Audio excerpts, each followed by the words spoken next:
What is up? What is going on? I want to welcome each and every one of y'all to my home. Welcome to the Homegrown Sneaker Cave. I don't even know if that's what I want to call it, but that's what we're going to call it tonight. I want to welcome each and every one of y'all. We got a few things going on tonight, a few topics to discuss. If you were available for Good Morning Soul Source, we skimmed over some of the things that we're going to be talking about tonight. We gave clues as to what we're going to expound on, and I also mentioned that we're going to have this duck up in the corner.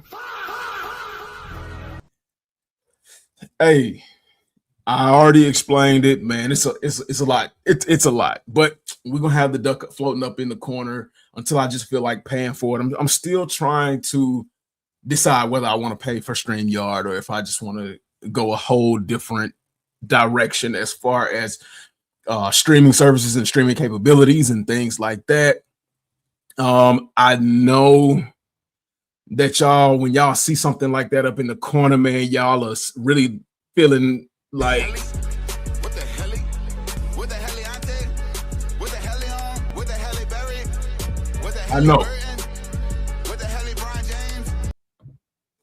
I know, but your boy is, I don't want to say broke, because if I say broke, I feel like I'm going to put myself in a position of being broke, but I just got to make sure that certain things are in line before I go and pay for something like StreamYard just to get this to go away and to,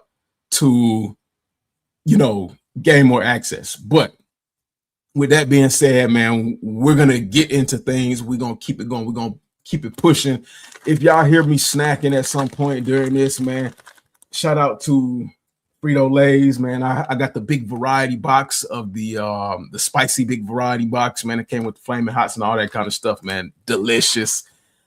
Another thing I want to say is shout out to my Red Cup, Double Cup fam, man. We always sipping on something good tonight, whether it's water, whether it's energy drinks, whether it is spirits or things like that, man. We always got something good going on. Cassia Griffin, what is good? Salutes to you. How are you doing this evening? How was your day today? I know we don't ever really talk to anybody and ask them how good their day has been going. That's something that I want to do, man. I want to ask each and every one of y'all, how has your day been, man? We all need that. We all need that outlet, man. That source to vent sometimes. Good, and me. I'm doing good, man. I got a lot of complaints, but ain't nobody got time for that, man. Ain't nobody got time to listen to that. But I appreciate you for asking, man. Thank you. And for everybody that's tuned in tonight, and for everybody that's going to stick around, even if you leave, please feel free to hit that subscribe button, hit that thumbs up, let the algorithms know that we're doing something real freaking good over here. And then don't forget, if you're looking at it from your mobile device, once you click that thumbs up, hit that hype button, man. Hype me up. Give me points, man. It don't cost you nothing. It's completely free, but it boosts my videos in the algorithm. So I appreciate you all for doing that. If you could, please. And then leave a comment in the live stream or in the comment section below.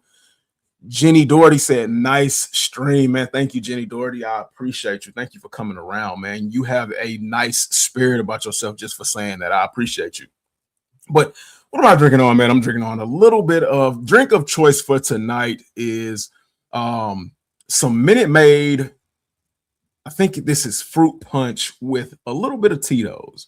And I don't push for people to drink, but if you are a partaker in spirits, do it responsibly. Because a lot of mistakes can be made, and we're trying to be as mistake-free as possible, especially in today's climate. So let's be good about that. I appreciate you for hitting that subscribe button. Are you okay, man? Not trying to be mean to you, but you look like you had a bad day. Well, I mean, today I'm doing good. Today I'm doing pretty good. If you are a follower of the channel, I've cataloged quite a bit about, the rough experience I've had over the last year and a half, 2 years or something like that, with injuries and things like that.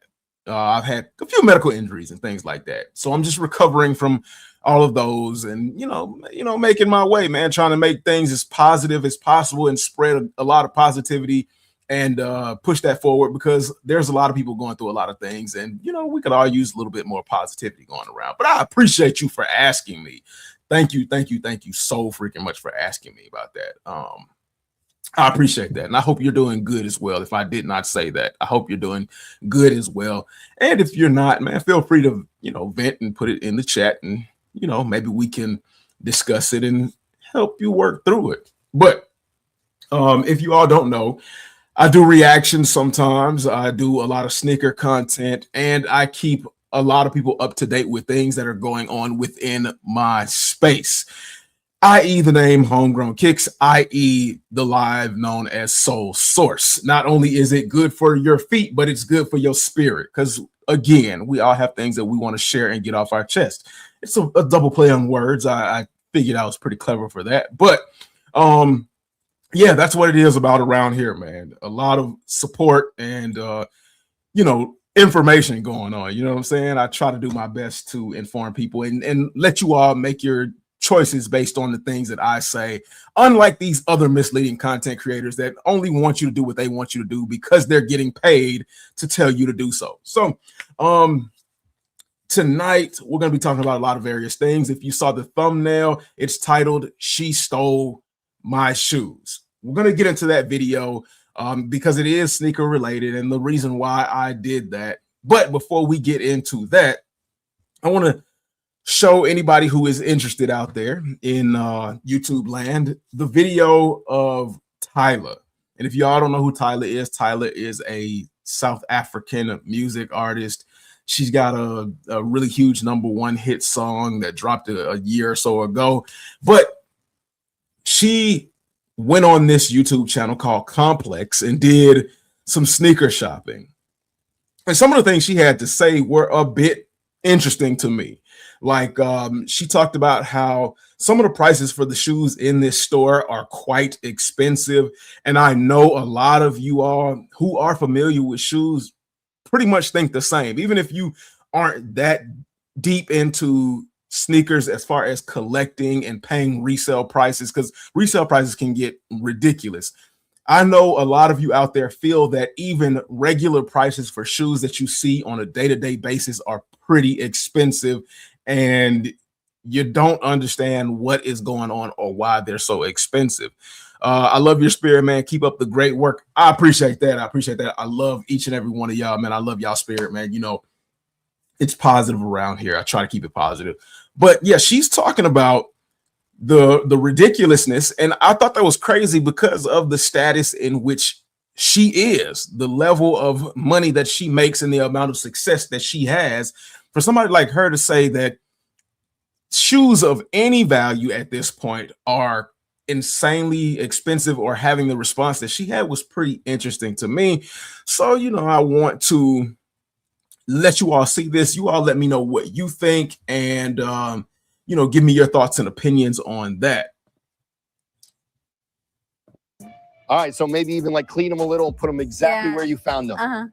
And then something that I was reading, South African sneaker culture. Are you familiar with them calling Air Max bubbles? Shoes bubbles? Never heard of that. Okay, so it was something that I read, but like instead of calling them Air Max technology, they call them bubbles over there. But we call sneakers techies. Yes, that's another.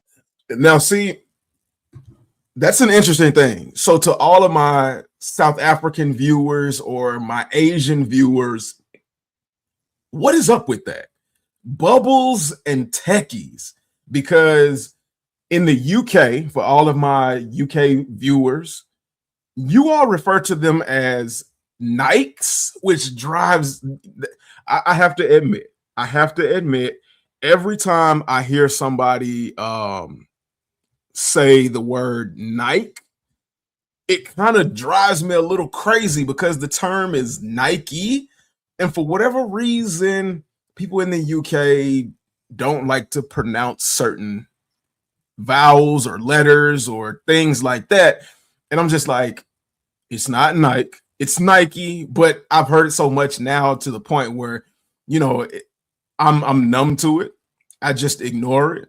Or you all call shoes trainers, which is fine. That one is not as egregious as Nike. But now South Africa has stepped into the chat and you all call them bubbles or techies. Like what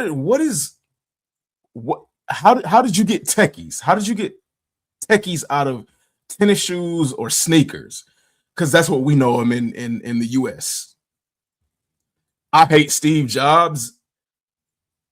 I don't know Steve Jobs, but I hear a bit of bad things about Steve Jobs. So I can't say I agree and I can't say I disagree. But I think a lot of people really dislike a lot of billionaires at this point in time.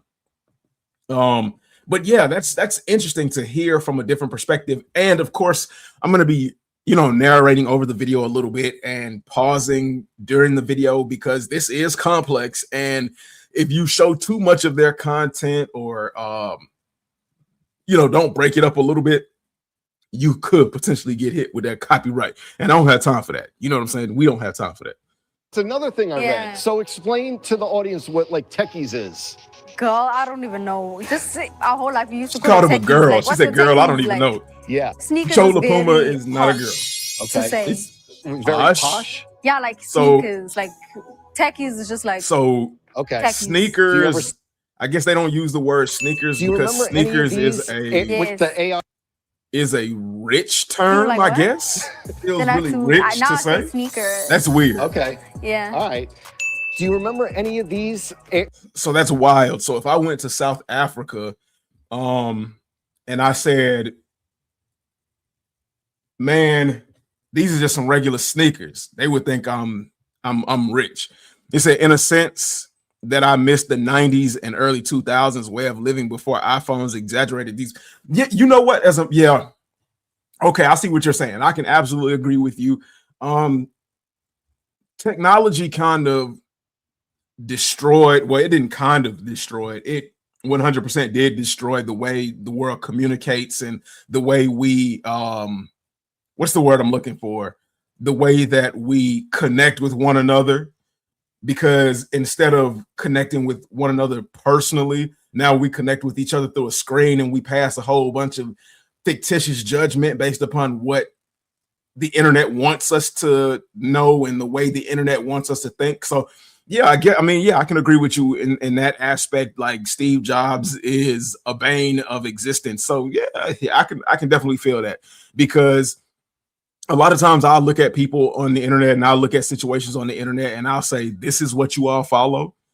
This is what you all believe in. This is what you all think is important over life. And this is what you all are willing to ignore actual things that are going on, that are terribly going on in life for. And a lot of people can say what I do does not help, but there's got to be some kind of balance where you get a whole lot of negative and a whole lot of focus on terrible things. We got to kind of take our minds off of it every now and then. And that's what I, pride myself on trying to do, is being that balance somewhere in between. Because even with some of my reactions that I do on occasions, it talks about the craziness that's going on in the world. But yeah, like to think that the term sneakers is a rich term, that's crazy. And I've been to Africa before. I've been to Kenya, and I wore, for me, what was like some basic tennis shoes, some basic sneakers. And when I went there, I got the most compliments I've ever had in my life on just my shoes alone, my outfit, my appearance. And it was something basic like this, like a basic t-shirt, some shoes and stuff like that. As a matter of fact, I got the shoes right here. I wore these Air Max 270s over in Kenya, and they were just immensely impressed. They thought I was rich. I can't make this up, but they thought I was rich. So, they do things differently over there, but that's interesting to hear a different perspective where I guess, we kind of take things for granted, I guess you say. Oh, hold on. Before we continue, I got my brother, got my partner, long time acquaintance, associate, friend. I don't know. So I'm gonna let him introduce himself, but he is one major part of the 12 Hub Sneaker Podcast. If you all aren't familiar with that, I would like to bring to the stage Kari. What's going on, man? What's up, everybody? Good evening. Happy to be here on Soul Source. Been a long time. Yeah. Thank you for that illustrious introduction. So let everybody know what it is that you do. As far as social media, because I know for a long time I have been trying to get you to do social media, as far as the YouTube content space, and you were kind of slow poking around a little bit, and other things happening like everybody else. But let them know what you do. I'm a professional jackass with an internet connection that likes sneakers, popular culture, a little bit of politics, and just spending my time trying to entertain myself and others. As you mentioned, I am 1/3 of the 12 Hub Sneaker Podcast and 1/5, 6. We got a rotating door of the 12 Hub Network. Network Okay. being the general broadcasting platform where we talk about a little bit of everything. We just had a collab that's beautiful. episode.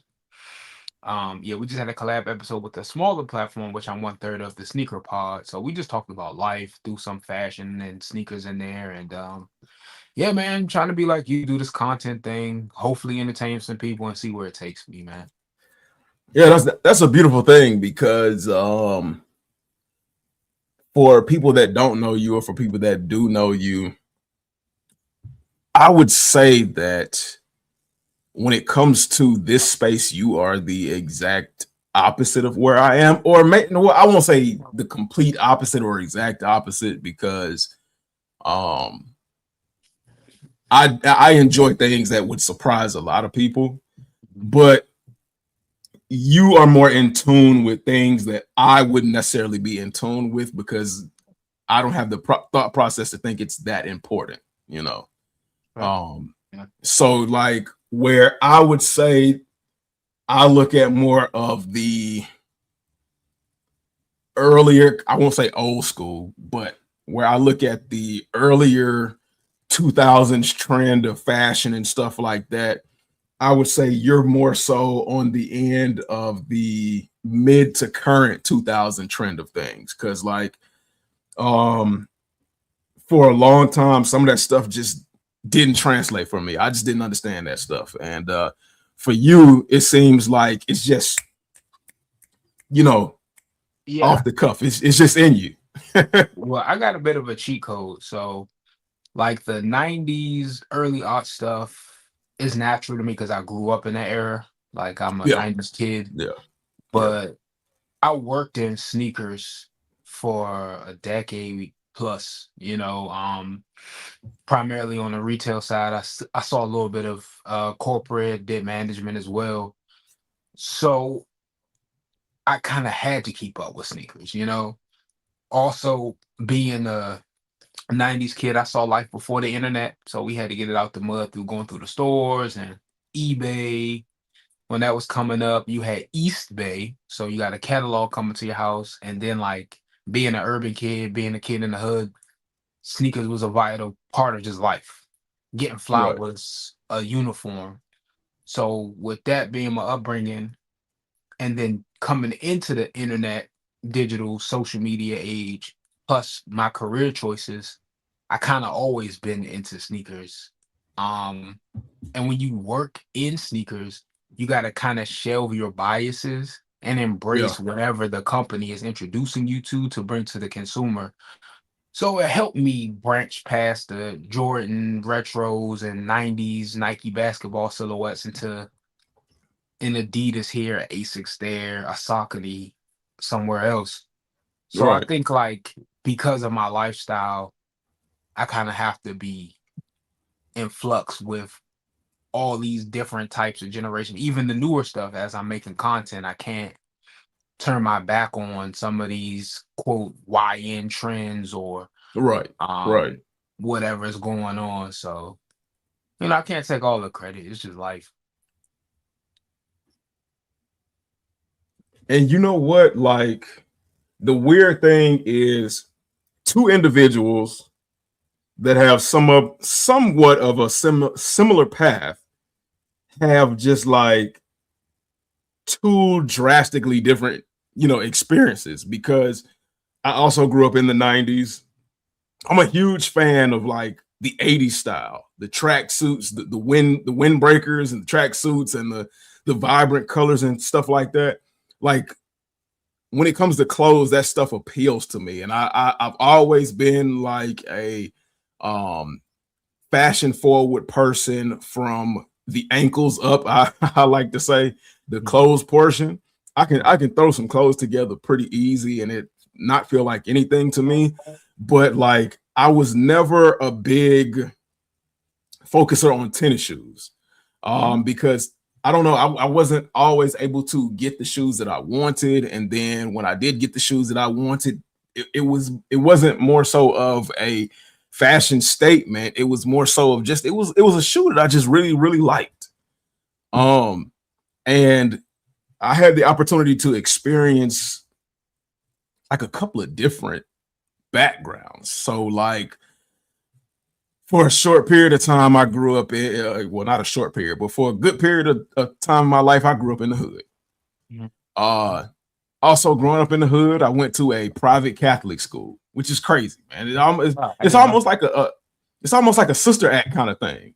Okay. Where you had the kids in the hood, but they went to a Catholic church, and and of course, it was different, but very quite similar. And then I ended up at a certain age moving to the city, like the city of Atlanta.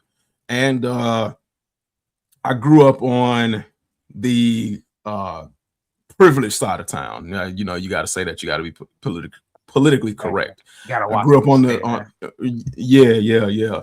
I grew up on a privileged side of town, and I went to a very good school, and went through high school like that, which is why a lot of people are surprised when they see me and they hear me talk the way I talk, or switch it up, code switch as they say, and able to do it, and able to wear different hats. But doing all of that, it just I don't know, it just gave me an experience that I don't think a lot of people are able to have, and it kind of like switched my mindset from what I'm pretty sure would have been.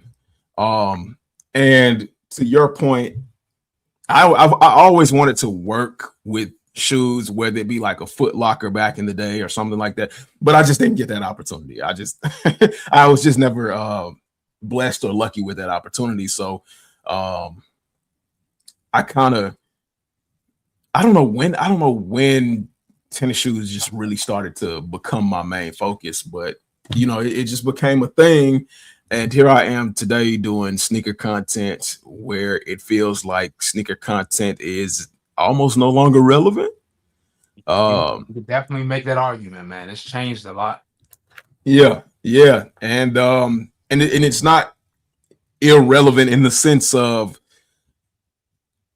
before, where it was slow growing, but people were vastly interested in it. It's almost irrelevant to the point where even those people who ushered in the revolution or were part of the wave don't even care anymore.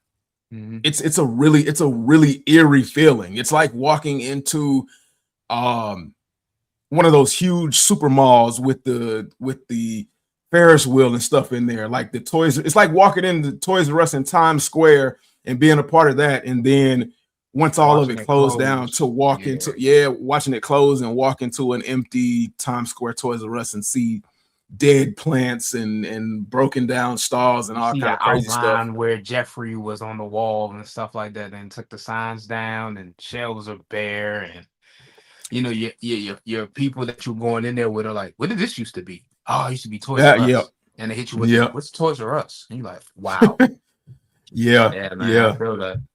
It's it's So it's a weird place where it's like I can't even say only the strong survive because sneakers is still a multi-billion dollar industry. It's yeah, just you got to know what the next thing is, and you got to accept the fact that that next thing won't be as big, at least at this point, as the last thing. Like yeah, yeah, w- everyone, like you said, had an interest in sneakers. Then the pandemic happened, so they had nothing but time to get into sneakers. And yeah, then the advantageous and the corporations realized that there was money to be made, and they didn't have an end goal in sight. It was just everything at the wall, get while the getting's good, to the point where yeah, it's no longer good to get. What's left is delusional people who think it's coming back, and then the people who built this stuff, who always had a passion for it, are like, well, we're not going anywhere because this is what we know, this is what we care about. It's finally starting to resemble a sense of normality. yeah, yeah, It's yeah. gonna be a new thing, of course. Jordan and Nike people had to embrace, the Adidas, Yay, Pharrell, and anyone else under the sun wave.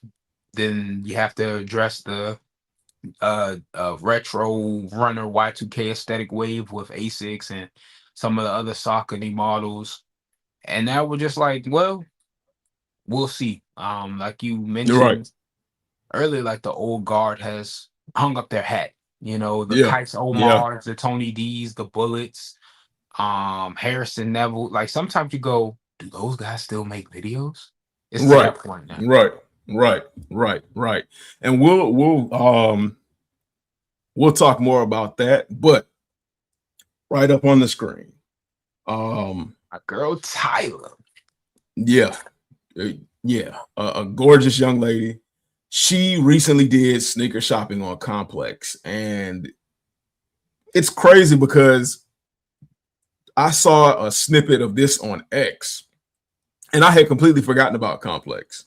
Bro, until her little outfit went viral, and I'm not being funny because there was one point where Complex Media dominated my feed between this and their podcast and Full Size Run. But I had the same thing. I was like, oh, they're still doing this? Cool. Mm-hmm. So I was just talking about how over in South Africa they call shoes techies, and they call them bubbles or something like that. Like the Air Max 95s, techies and bubbles. And to hear the term sneakers, a word that we use all the time, is a kind of rich term, a term of wealth. And even somebody in her position, her talking about it, she felt uncomfortable saying it. And Tyler is yeah. She's not hurting for any dime or dollar as far as I know. Now, of course, I mean, a lot of times it can look one way and be something completely different, but I would guess that she's not hurting for anything. I would say she's comfortable, yeah.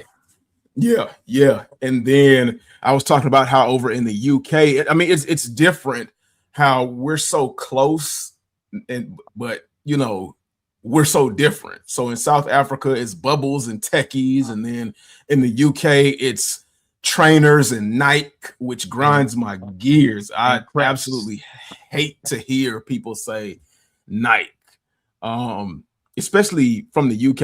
And no shade to my UK viewers, but especially from the UK, when they demand that we say things the way they say it, and they say it the proper way. Like if you're gonna demand that we say things the proper way, then extend that courtesy and put that E on the end of that Nike. That always used to throw me off because, like I alluded to, I worked at retail. One point I was with Nike, and being in the area I'm in, I'm like between like two major international airports. So our store will get a lot of international customers. And it would always catch me off guard when people from the UK would come and be like, oh, Mike, you got like trainers.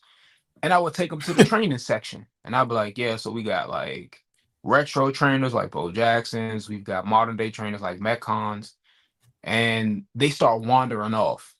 And I'm like, yo, I thought they wanted trainers, and they end up getting super hyped because over there they love Air Max. Like they call Yeah, the 95 the 110. They're big fans of Air Max Plus or Tune Max, as they call it, because that's just interesting. technically the technology. Oh yeah, bro, they love crep. They call them creps too. Oh yeah, my favorite kind of creps. I'm like trainers. But I'm like, why is this guy going past the Oh, that's where actual? the name Crep Protect came Yep, from. yep. So I'm like, why is this Terrible dude? product. Why is this dude over here? And then one of my managers at the time was like, oh yeah, bro, they just call sneakers trainers, bro. That's what they call them. So That's I'm just like, so what do they call training shoes? And like, I was like, right. I never got it. That's wild. That's wild. Mhm. So I guess Joe is what we're looking at right now is I guess Joe is telling her, or he had somebody toss him a shoe, and I guess it's supposed to be a memory for her. So I don't know where this is gonna lead, but Check it out. I never took her With the AIR, it was like, this is the Supreme version, but the AIR, the Scottie Pippen up tempo, is really one that South African sneaker culture really gravitated to, and that's where like the bubbles came from. But yes, all the skr kids would wear the black and white ones. All the skr kid. Yeah, I thought the video glitched. I didn't know what she just said. Oh wow! And that's interesting that's a popular model over there. I wonder what the connection is. The last time I saw somebody make a big deal about the up tempos was in that Brendan Fraser movie, and I'm kind of giving away. Yeah. Was it Georgia the Jungle or was it Encino Man? It was Georgia the Jungle. Oh, okay. Okay. The up tempo had a real big push. Like, of course, people in our sphere, our culture, man, we always know the up tempos, the Pippins, designed by legendary Black designer Wilson Smith. I always got to throw that out there whenever I can. But G-Dragon and a lot of other Korean artists a couple years ago, man, they had that going up. You know what I'm saying? Like Nike was riding that wave because like in East Asia, man, up tempos were selling out. And it even started to kind of like affect the trend here because, man, we love rap and R&B. We got our favorite, who's the flyest rapper. But like K-pop fans, when one of their groups or artists like something, it's a worldwide phenomenon at that point. Like, if for you me, ever wanted to blow up, like get a K-pop artist to like this show, and I'm never gonna see you again. You're gonna be in another tax bracket. You out of here. For me, I've never been a fan of up tempos. So even as not getting the new ones, huh? Yeah, no, I like over the last I don't even want to tell y'all a story. Over the last 2.5 years, I've tried my hardest to like up tempos, and like I can't do it. They look like those what is it? They look like those stompers from the Super Mario Brothers movie. The 93 joint. You took it way back. Come on, man. You took it way back. So you've never like owned a pair? No, I've never owned a pair of up tempos. Hey, Larry G said he's never owned a pair either. And Joe LaPuma calling them AIRs. That bothered me too, because I didn't even know what he was talking about. I was trying to figure out what shoe he was going to show her and where he was going, and he just AIR. I'm like, you mean air? And maybe he might have been stunned by her beauty and confused, but it might have been the sensor bar shirt that had him off. But like I've never liked them. Now my girl, she likes them. She's different. She likes a lot of like 90s centric models. So like she likes the Griffey's and the up tempos Oh, and that's a class right there. yeah. She likes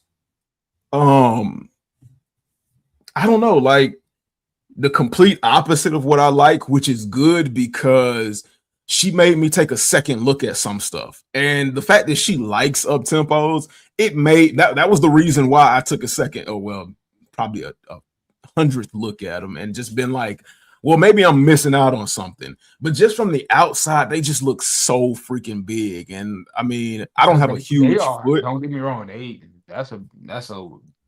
It's a silhouette of its time. Because That's what I'm gonna say. Cause I I was own them, gonna, and I plan on getting a new pair because I sold my last one in anticipation for these. yeah. It kind of reminds me of when it comes to it being a big model. It's like the I'm trying to find jellyfish. some. It's deceptively not as big on feet and with the right pair Okay. of pants. Like the jellyfish, when I got them, I was like, what am I about to do with these? And then when I put them on, I forgot who I was with, and they was like, "Yo, them joints tough." And then you kind of look down at them, and then you got the right pair, decent sized pants with them, and then you go, "Hold up, we on to something." You see for real rock them. So yeah, for sure. Up Because tempos okay, are now like that. see, I can kind of get on the side of jellyfishes. It took me a second, but I can't get with the price. I'm in a new mindset as far as sneaker pricing. I don't care if it's resellable or hot or whatever. Um, it's just like up tempos are for me the equivalent of Air Force Ones. Like It's the funny way that up you mentioned tempos that. look is why I got stopped wearing Air Force Ones. It's funny that you mentioned that because Larry in the chat was saying he wanted a pair of the Air Force One up tempos. That was a good little collaboration when they put CPFM across the forces. Like the design elements of Mhm. the up tempo is dope, but like you said, it's like that Yeah, size is crazy. yeah. And then when they did the CPS ones, when they did all of that, it kind of took away from the fact that the Air Force Ones are so heavy with that midsole, and it gave me an opportunity to say I actually kind of like these. I would actually buy these, but just like a plain Air Force One as a whole, and I know it's blasphemous because in the South, they G Fazos, up north they Uptowns, white on white. yeah, yeah, and that's everybody's shoe, but like I've done my time. I've said it plenty of times. I've done my time in Air Force Ones. I did the ridiculous thing buying multiple pairs at one time and crease and they gone. And it just I don't know if it's that along with the realization that they look like Herman Monster platform shoes or whatever, but um yeah, I'm just tired of Air Force Ones. Every now and then I might find a good one and I might reach out and extend myself for it. But even now, I can't do that because they've jacked up the sizing. And I guess that's why they're supposedly going back to the One, 2001 shape yeah. of the Air Force One, which doesn't make sense to me. Why even change it up to begin with? I I'm like you, bro. An Air Force One really gotta say something to me. Like the Air Force One is up there with Wheat Tims and old school Vans and Chucks of a shoe that it's a chameleon shoe. Like you're not gonna get made fun of for wearing it. You Right. could be in sneaker culture if you have it, or you could be a casual person if you wear it. Like you never know. Your fit will probably have to be the deciding factor. But Yeah. like you said, I did my time, bro. Like Air Force Ones, not comfortable. We can all admit that. Right. The Yeah. quality is shit. It's the fact that you have to buy multiple pair in a season to keep that Yeah. stigma Yeah. of being fresh. Can you imagine, right? Like, let's say a shoe that you care a lot about, a retro 3 or retro 4. Somebody told you about to go, you stupidly buy a pair of True Blue 3s for 230 retail instead of waiting. And the dude at the store, like, yeah, bro, these flying off the shelves. People getting 2 to 3 at a time. After a couple wears, them True Blue 3s cook. You putting them back. You're like, what? Yeah. And Nike kind of had this idea like, okay, so they're only like 85, $90. So it's not a big of a pill to swallow as a $200 shoe. But now Right. they triple digits comfortably, and they keep doing little gimmicks like the Yo One shape, or the more you wear them, the cleaner they get, or these come pre-aged. That Yeah. is, Yeah. it's a weird social experiment, man. And I got a couple pair, like I said, here and there, patent leather this or collaboration that. But no, bro, that's a shoe that if somebody told me you could never get a pair of Forces again, I'm not gonna cry about it. Right. Right. Definitely one of those staple pieces that, I mean, I'm good with them just being on a shelf I somewhere. respect them. They on the Mount Rushmore of like classic sneakers, but up there with Jordan ones and all them other ones, dunks. Yeah. But Yeah. Yeah. I will say I like the SB Air Force One. They coming out with premium materials, and they have a different fit. They fit more like SB dunks, so they're not as like shittily crafted. I'm looking at And the chat. King Vita said up tempos are a tough sell. See, I want to like them. I really do. But there's just something off about them. They aren't bad at all, but I look at them and I cannot explain it, but something's off. I can't explain it. Facts, bro. It's not for everybody, man. Like I will admit though, this gonna sound weird, and I ain't trying to be a contrarian to King Vita, but I guess people know themselves. But I've never seen somebody ever rock them shittily though. right. Right. I've seen some shitty colorways, but I've never seen anybody be like, "Oh, what the fuck are you doing in those up tempos?" I haven't seen it Right. yet. It's Right. probably out there somewhere. And that's more than likely because you don't see very many people with up tempos. No shot at up tempos, but like Yeah, I haven't seen up tempos consistently on people's feet since like 95. I haven't seen it like back in 2016 when they had, or 2020, one of those years. Nah, it couldn't be 2020 because I wasn't at that location no more. 2 retros ago, I'm gonna say that, man, and they were coming out with colorway after colorway after colorway. It was after the Supreme up tempo collab hype when they had Supreme replacing the Air, and man, they was making up tempos. It seemed like every release was Oh yeah, I know what you're talking about. that was You mean around that time when they did like the Bo Jackson Olympics, and then they had the Olympic up tempos, and they they had the just went like up Olympics. tempo colorway crazy. They had the ones that had like 3 different colorways. They had the yeah, you're Yeah, right. They had the City Pack. One was yeah. ATL, one was Chicago, and I can't remember what the other one, NYC. And it was like, yeah, nah, we gotta stop. I think the last time I did something up tempo, like I had the ambush low cut ones, which came in crazy colorways. I think I still got those. Those was different. And like Larry was talking about, I got a pair of black CPFM Air Force Ones.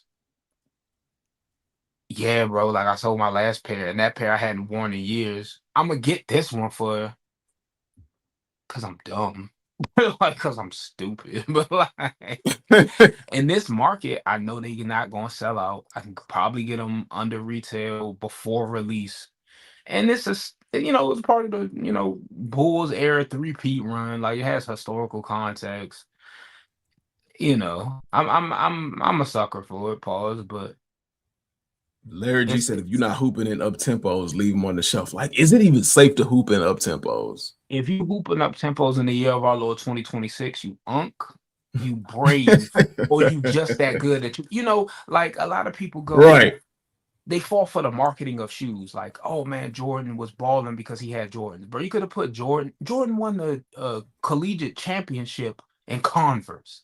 So you could put the man Yeah. in Stacey Yeah. Adams, and he was going to give you a league MVP contending show every night. You know what I'm saying? Like, Yeah. Yeah. Yeah. but yeah, balling in them now. Like, think about the signature athlete with him, Scotty. Scotty, man, he don't get enough credit. Scotty is a generational talent, certified Hall of Famer.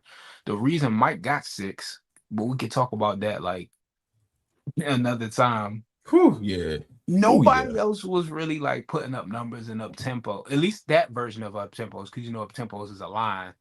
But man, Right. he wasn't doing too much damage in them. Like I think Nike gave some of their craziest shoes to their best players because they knew, hey, bro, like go crazy in these. Speaking of Nike, because Nike owns Converse, I'm gonna need Nike to bring back Hold up, Rodman's Tyrone. entire line. Tyrone, I'm not saying Mike wouldn't have got 6 without Pippen. I'm just saying he didn't start. It's a team sport, fam. That's all I'm saying, bro. It's a team sport. I ain't trying to start no beef, bro. I love Mike. I'm not a LeBron versus Mike type. Nah, I ain't gonna do none of that slander. He played for my Wizards. I love to do. But it's just like it was a relationship. After Mike left, Scotty came close. He never got one solo, and Mike ain't never get one after that. I love you, bro. I ain't gonna do that, bro. I ain't do no Mike slander up in here. But I need Nike to bring back all of Rodman's Converse silhouettes, because at the time when they first dropped, a lot of people were like, these shits is crazy, they controversial, but it was two silhouettes in particular that I absolutely loved. I had both of them. I didn't know they were both Rodmans, but crazy. Had them as a kid. Was he with Converse before or after Nike? I think he was with Converse before. Okay. I think like when he first well, I don't know when did he start. When did Rodman start dyeing his hair? Because one of the shoes that he had was based off of the sole fact that he dyed his hair. And hold on, let me see if I can find that picture. I'm gonna find it. I'm gonna find that. The hair dye era was like mid 90s, 96, 95. I gotta go to Reddit. Man, I got a conspiracy theory. I think Nike about to sell Converse off. I can believe that. When I saw them move SGA from Converse after he had a popular and decent selling signature shoe, I was like, yeah, why would y'all move him to Nike? Then I look at some of their signature skaters because I follow Cons, their skate brand. Like some of them have silhouettes and they never got sequels. Like some of them even stopped producing the signature line that they had. It's a skater, Alexis Sablone. She had the AS1, which was like a big deal. She's like a female skater and had some hype. She even had a collab with SB Dunk. She had a Dunk and a Converse at the same time. But that was like years ago. Like she I don't know if they still even making colorway. She definitely didn't get a 2. So I'm just like, oh, y'all saw shut down shop. Chat saying Rodman dyed his hair in 93. See, that was the year I was born, so I missed that. I missed that. Okay. Because so Nike has to cut bait with stuff that's not working, because Nike in trouble, man. Yeah. Nike is in trouble, and as much as I don't even know if they trying to hide the fact that they're in trouble, but they clearly can't be hiding the fact that they're in trouble with all of these silhouettes that were super limited that they're releasing. Like a lot of people say, they just opened up the vault and just let everything fly. But they're in trouble in terms of Nike kind of trouble. So yeah, I call it first world problems, because like everyone's like, yo, is Nike dead? I always ask people who ask that. So let's say Nike loses its popularity, they lose market share, the profits drop. Are you going to stop wearing them though? Like, I don't care how unpopular Nike and Jordan becomes. I'm not getting rid of mine. And if it's a model or a color or retro that I want, I'm going to still get it. I might not pay retail for it, but like, I'm not going to replace my entire wardrobe with a different brand. And I say first world problems because, and this is not saying the other brands aren't worth anything, because I got everything in my closet. Vans realistically is not going to make Nike numbers. Adidas is second place comfortably. It's not like it's a 51-49% market split between the big two. No, it's Nike's ahead. Other Right. brands are taking market share. So now they split and apply with Asics and Brooks and Saucony. But we're not gonna wake up in 5 years going, man, whatever happened to Nike? Like that's not because it's my favorite brand or anything like that. It's just Right. statistically, that's just not gonna be a thing that we say. But you're right, they got So first world problems. so this is I had to go through Reddit, man. I had to go through my subreddit group, and I had to find this dude because this dude, he literally posts every day, and even though he, likes to argue with people, he get engagement. I ain't gonna lie. So shout out to him. But these are the Converse on the right, and then the Nike, and it looked like a Reebok at one point that Dennis Rodman had on the left. But I know that. The top right and the third right are the two Converse that I had that were Rodman signature shoes. Did he not put the Indestructs on here? They might be at the bottom. Let me see. Okay, I was about to say water. Yeah. Water. Yeah. Shout out to the chat, man. They cooking. King Vita said, personally, I think you should rock whatever you want, regardless of popularity. If someone goes, Nike is trash, that's an opinion, not a fact. I agree.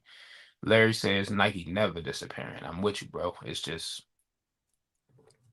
and at the worst, no, at the worst, if people stop really caring about Nike, and you for a lot of us, because we've got like hundreds of pairs of shoes or at least 50 pairs of shoes or whatever, people stop caring about Nike. At least at some point you pull out a pair of shoes and they still look good, and somebody see you walk in and you give them nostalgic vibes and a conversation piece, and it might lead you back to being personal with people.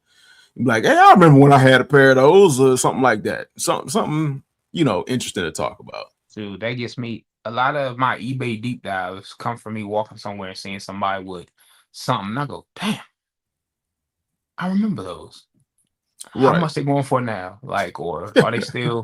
That's how I ended up getting those 23s. Like, I saw a homie wearing them, not the pair that I got, the Stealths, but he was wearing like the Carolina or titanium pair. Yeah. Whichever one was the least rare. And I was like, bro, where did you get those? He said, bro, this is my pair from like 08. And I immediately had to hunt for them. Because I don't know if you saw these, but oh Jesus Christ, these are beat to. I mean, well, they're not beat, but time has not been kind. I'll say that. Let me see. These are, and this is a colorway that I am a big advocate that needs to come back, of the 13. This only released one time and has never retroed. But these are from no, they're not called Linens. They're called something else. But I just kind of made that up. I don't even remember what those are. Yeah, got the baby blue outsole, gray, white upper with the baby blue Jumpman on the tongue. And you can see the it's nasty work right there. But even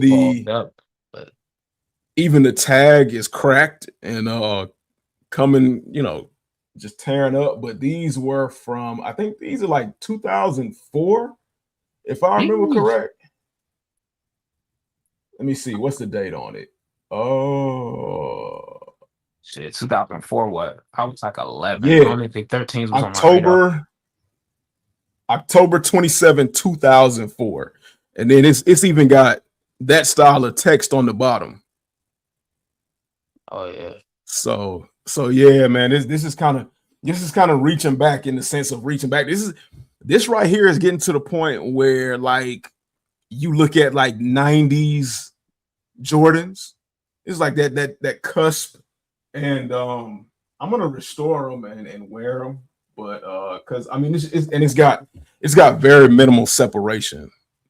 Yeah, It's separating there, but other than that, still man, can the be shoe is can be fine. It saved. needs to be, yeah, it needs to be iced and stuff like that on the pods, but um, the materials for this thick leather, great materials. And I can kind of understand how people say, man, I wish that we went back to the old quality of materials. But if you want materials like that, man, just understand we're gonna have to pay for it with the way that they charge us for bullshit materials now, or Which thinner materials. which is crazy because there's been many times where Joy has sold us disrespectful shit that we should have like filed a class action lawsuit on. Yeah. But the moral is we're willing to pay, like as the prices rise up until this current generation where we kind of like, all right, enough. But we slowly saw ones climb up to 180. We looking Yes. at $200 plus threes and fours. Meanwhile, they'll release brand new tech. You seeing new tech in hoop shoes. You seeing the new Jordan signature models introduce technologies that people are ranting and raving about on court. You've you got new models coming out for these generational athletes that's only 130. Kobe's getting protros. So like if there's a reason that you're charging more, like better materials, new technology, crazy colorways that require more materials and stuff, man, we'll pay it, bro. But like make it worth our while. Don't give me Right. a shoe from 1989 that's not as good as the one from 1989. Right. And Right. even if you factor in inflation, you still overcharging. And don't give it to me in limited numbers, man. Let me be able to get it.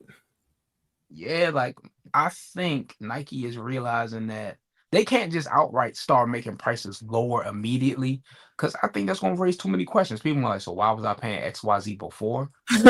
It's kind of like when McDonald's redid their chicken nuggets and they was like, now with all white meat. And motherfuckers was like, so what was it made out of before? But they did it so Yeah. subtly, you ain't really noticed. I feel like Nike's like, hey, this shoe is worth, I'm gonna be generous and say it took $50, including shipping to the US to get this shoe, right? So as long as we make $60, we getting a Right. $10 margin, a profit Right. margin. So And if I I know that's been my biggest problem throughout life, because to the McDonald's reference that you made, I noticed when they stopped making real chicken nuggets. It was the last time I had McDonald's, I was 13 years old, like 13 or 14.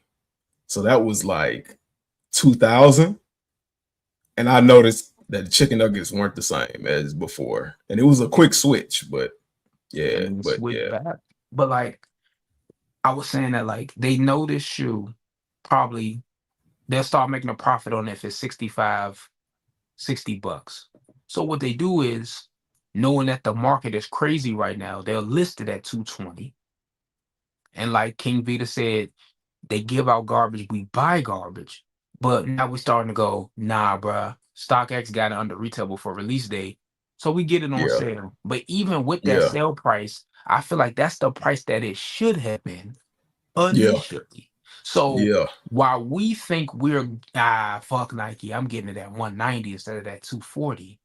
Nike in their mind going, dumbass, it really is supposed to be 190. And I Right. think Right. because think we're getting over at that sale price, Nike might do the whole, you got us guys. We'll start making them 190 again. Right. And with that, Right. they'll come limited numbers. So our mentality on that, if they 190, if I wait even longer, it's gonna be 150. But if they make it limited, they're not gonna sit at that 190. That's that price Right. point we've been wanting. I feel like Right. I like I said, working with the brand and beyond the product, the marketing team, yeah, that's what the big wigs are. Like that's the conversations that we have and that we speculate on, trust and believe they're having them, had them, reworking Right. them, and about to roll them out. It takes 2 years for an initiative to really get cemented and start seeing mass retail.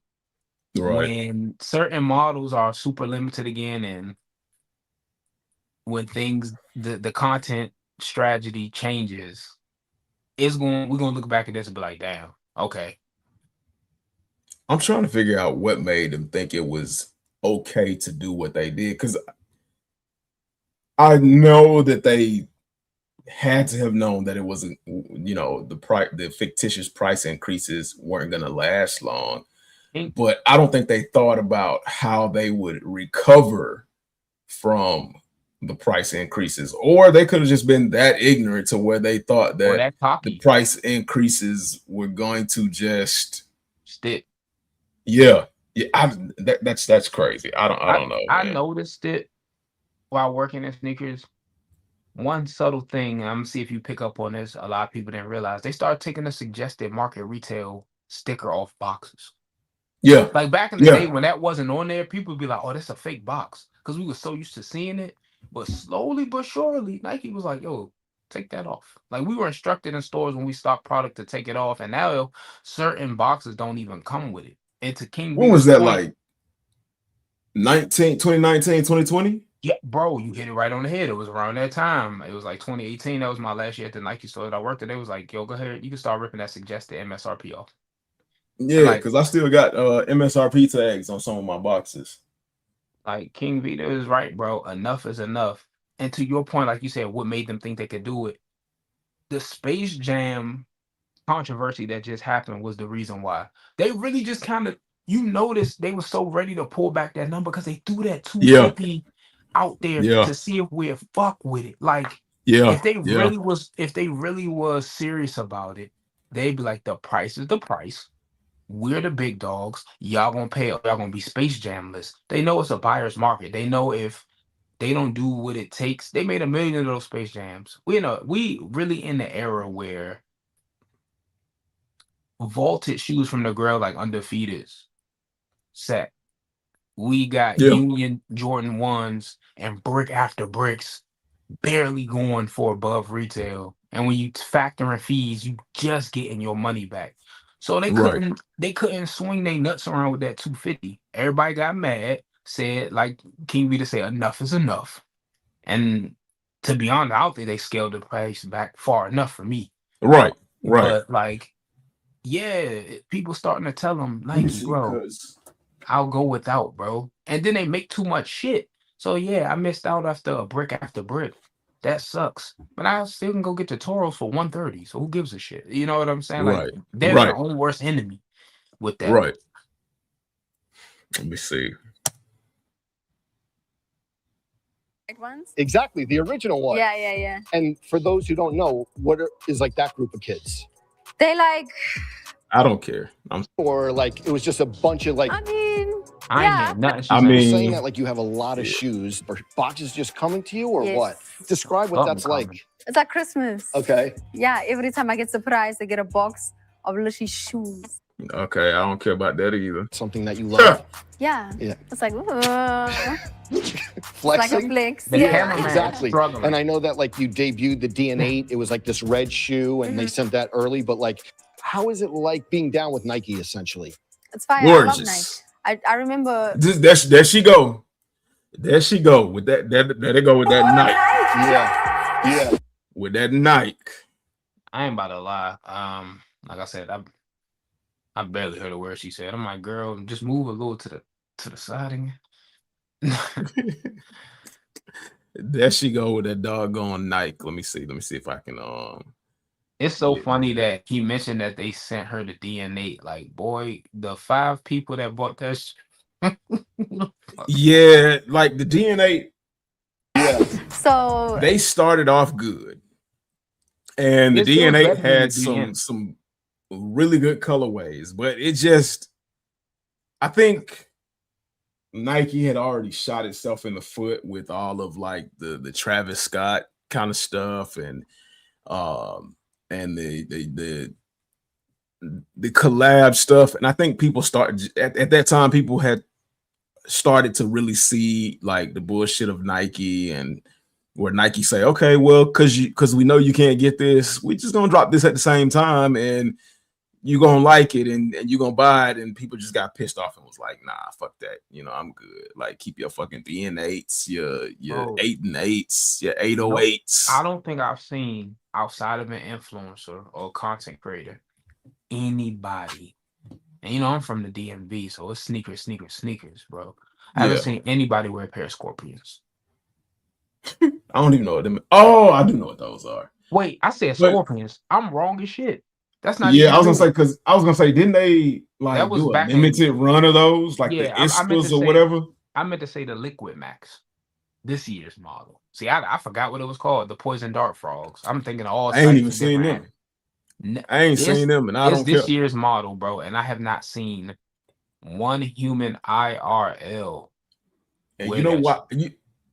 You know why I don't care about any of that stuff, and I like runners and things like that, but I've gotten to the point to where um the Jordans and like the Nikes that everybody wants are so ridiculously expensive, and then the other shoes are so ridiculously limited that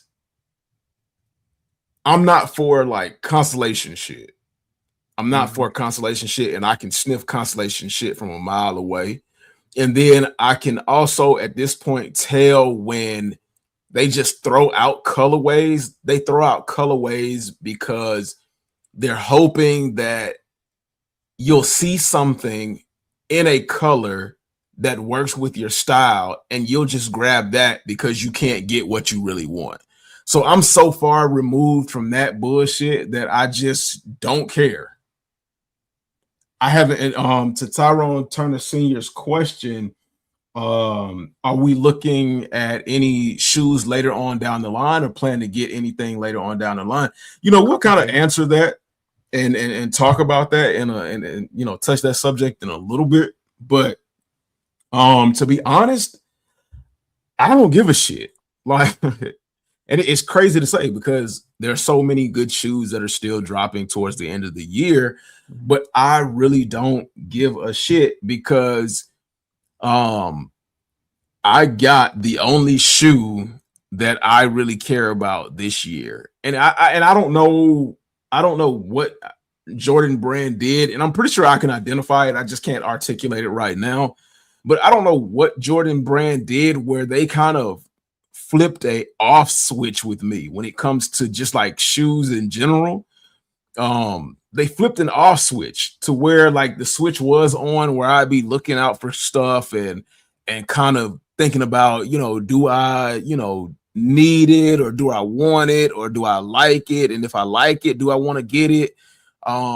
You know, just going through those different emotions and thought processes, they hit that switch and it's like, okay, it's a shoe, whatever. Uh, and I for the most part, I don't really feel a way about it. Yeah, it's certain shoes that I've convinced myself are undeniable classics that's coming out this year, like Space Jams. Now that the price is lower and I see them going on sale or being easy to get because they just made so many. Yeah, I don't have Yeah, a pair anymore. But it's not like I'm getting it and I got this. I still got the 2016s and my 2016s are gone. Bred 4s are my favorite Jordan. I've got several pair, but they're all each showing their signs of wear. Like you can tell which one was which release. yeah, Um, and I love keeping a pair in the rotation, so I plan on getting those. There's a couple other ones that haven't been retro that I'm more excited for. Ginger 16s, College Blue 17s. If I could come up on the free to use 16s, I'm taking the shroud off, might throw those on. But like you I don't said, like those. without the shroud or with the shroud reverse, I can appreciate them. But if I gotta put in footwork, like you said, that switches off. Like if I go into my boutique and they're Yeah, in there, or I enter a raffle and they go, "Congrats." Yeah, but don't let that aftermarket price get too crazy. Cause I'm gonna be like, wow, bye. Like I'm not crying if I get, like you said back in the day, bro. You see a shoe that's coming out and it was a legit. You hit the comments, you liked, you reposted, you said need, you right, probably set an alarm on your phone. You had your chicken to the side, knowing hell, high water, retail, resale. I gotta get, bro. Nothing does right, that for me, bro. right, It's just right. it's gone. Like me being a Wizards fan, seeing Jordan at MCI Center, loving certain models past 14. Hey, square up with me about those Ginger 16s and them College Blue 17s. But like, am I still gonna feel that way when I hit the notification on sneakers? You know what I'm saying? Right. So What is we'll see. this? What I are just you seen. feeling outside of Nike Jordan, if anything? Like, do you care about like the Yeezys coming back to retail or So I talked about that in not last week because I didn't do anything last week. I talked about that the week before last about the Yeezys coming back to JD Sports, and that is that is one of the most interesting things to me. That is the most interesting thing within the culture to me of shoes as a whole. That and it just says in volumes that no matter what Kanye does, he is always going to have the support of the people, despite what his political despite what his world views are, because I don't even think his views are politically based. I just think they're world views based on what he sees. But despite all of that, people are still going to support because when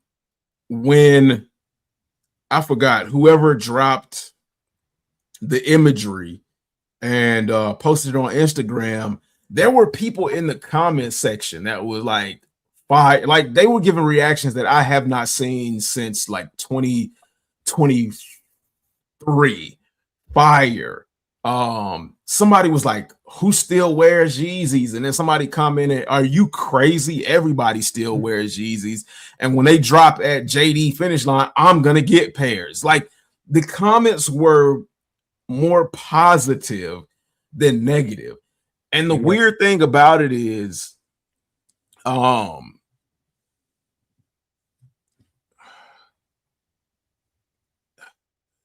weird thing about it is the quality of the Yeezys compared to Adidas, from what I've seen, is subpar. I've seen hit or miss. I watched Rose Right. Anvil take a Right. like the higher price point Yeezys, like Wave Runners. I was surprised how much boost cushioning, how premium materials were for a mass market retail shoe. But that shoe $300. Right. So yeah, I'm But see, he expecting doesn't. it to be better than the Ultra Boost or something. So he doesn't have the Wave Runners anymore and stuff like that. He's got an 800 that he just teased. So, and we're gonna talk about that too. We're gonna talk about that. So, like his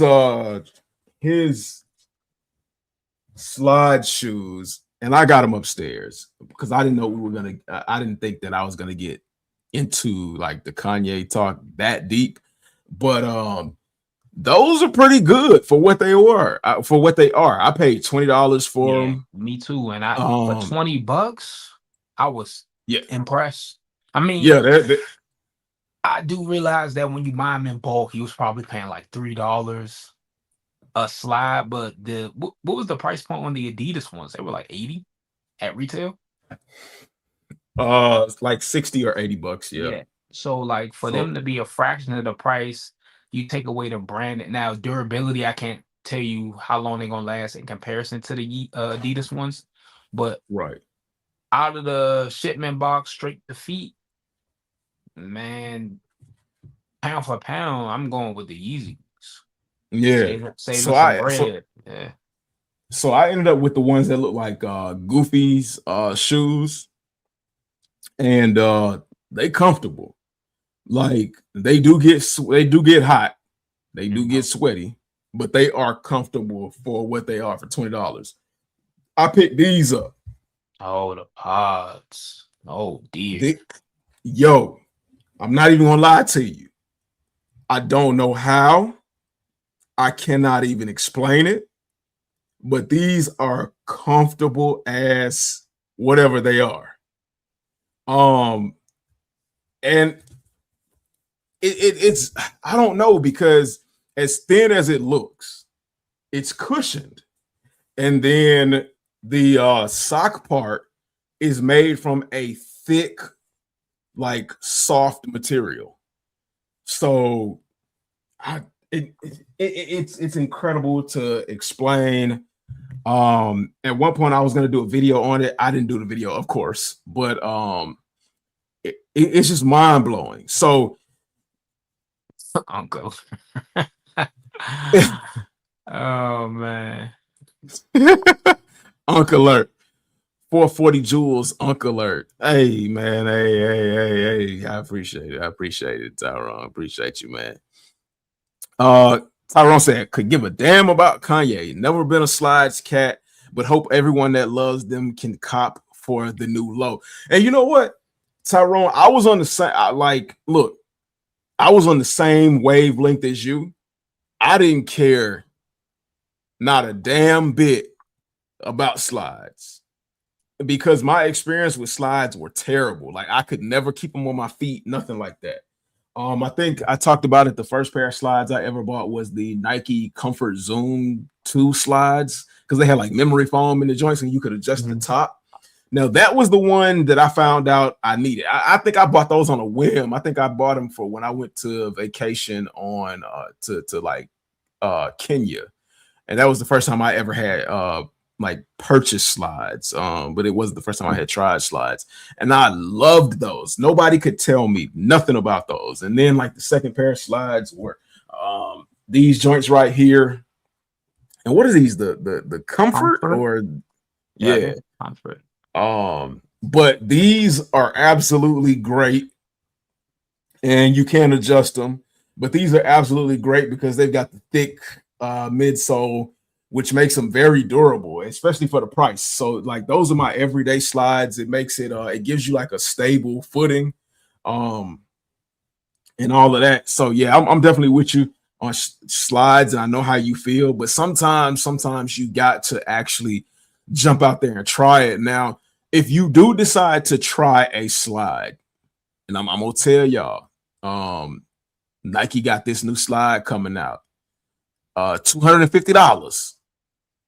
Oh, the hyper warm joint. Yeah, for $250, them slides, they look like it's got the same memory foam as the slides that I was talking about previously. Isn't it like a slide version of that hyper ice boot? Yes. Okay. Yeah, we on the same page. They massage your feet, and they have a heating element to it. For $250, I could absolutely be on the same wavelength as those slides. I don't care. I don't care. I could spend that $250. How do you feel? Like, let's take the gimmicks, the run around of it out of the equation. You go into an outlet store, they retail under. Honest thoughts on the minds. I know you've done content on them. You got some pairs. Like, where we at with them? If you went into a store, they was like $50. You walking out with them? Because what are they, like $90? Yeah, MSRP. Yeah, $90. Okay, so the $90 I was willing to pay for the trial of them to just like see what they're about. The resale, absolutely not. Tyrone said going on a cruise in October, but can't do $250. Tyrone, I'm telling you, I wouldn't even bring them because if room service magically lose them joints, everybody on the ship is getting 2-piece with a biscuit, bro. Tyrone, come on now, dog. Come on, man. Like $250, I'm telling you, the way they say they doing what they doing, it's only going to amplify your cruise experience. You know, we only getting older. We ain't getting no younger. Hey, and you're gonna need that heat on your feet from them long walks around that big old boat. You're gonna need the heat on your feet, and you're gonna need the massage element. So, like, look, you done spent more for like ridiculous pairs of shoes. Go ahead and put that $250 on them slides, brother. My only reservation is I know Nike. I know them boys in Oregon. They'll sell you a dream. I need I need a Fomer Simpson, Seth Fowler. So this is me 6 months after wearing the new advanced Nike Hyper Slides. So, like, how do they hold up after wearing them on my feet for all day over the past 30 days? Like, I need one of them videos, bro. Right. Because I don't want to be on phone with tech support trying to get a warranty replacement for my slides that caught fire on the charger or some shit like that. Right. But to get back to your question about the Mind 001 slides, so resale, I'm not willing to pay. Like, they're absolutely not worth resale. Shout out to everybody that paid resale for it. They're not worth it. Like, you all were bamboozled. $50. Like, I don't know how much were the comfort slides. Probably Like $50. Yeah, how much were Rejuvenates? Because that was their big hype before the Mind shit came out. Like Rejuvenates is ass. Bro, I thought I was the only one that thought. Now I'm not gonna say they are ass, but you remember it was a point where you had to be following like social networks to know when to restock because they were selling out. They were in sneaker stores on the desk. They was like front and center next to the Labubu. And I'm like, yo, like the colorways were crazy. LeBron was walking in the tunnel with them. I'm like, yo, what's up with these? And when I finally got a pair, I was all like, so Crocs. Right. Like I felt duped. Right. You know what I'm saying? I was pissed. And like now you can get them at like $19, which now for $19 for some house shoes, some little water shoes at the water. Yeah, if you go in the Water Country USA, Rejuvenate it up. Because that's basically what they were in the beginning. That's what they should have been advertised as. That would have been smart. But like, if I can pay $50 and be comfortable paying $50 for some comfort slides, then like I could pay $50 for some Mind slides. The thing about the Mind slides though that gets everybody is the gimmick of the life-altering, mind-changing slides, and I talked about it to a certain extent. They can be life-changing, they can be mind-altering. But to what level are they life-changing and mind-altering? Now, is Nike doing a lot or misleading? Unlike Rose Anvil, I don't. This is where we part ways, because I don't think they misled people. I just think Nike did commercialing and marketing. And people's imagination took it and ran with it. Because when they said life-changing, mind-altering, they didn't say how. They just said it does. You just know like what I'm a saying? placebo, you know what I'm saying? Right, which it'll is inspire you to think a certain way.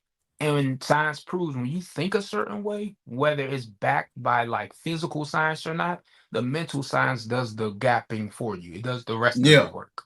Yeah. And it's funny you say that, because I talked about that. I've talked about it several times, and I feel like, you know, they don't hear me. But if you look at the advertisement for the Nike Mind Slides when they first dropped, they're in a pill bottle. I never saw that. They are in a pill bottle. Let me see if I can. Where do I have the picture? At retail, and you get your right size. I can't speak to anything neurologically or scientifically, but they're comfortable.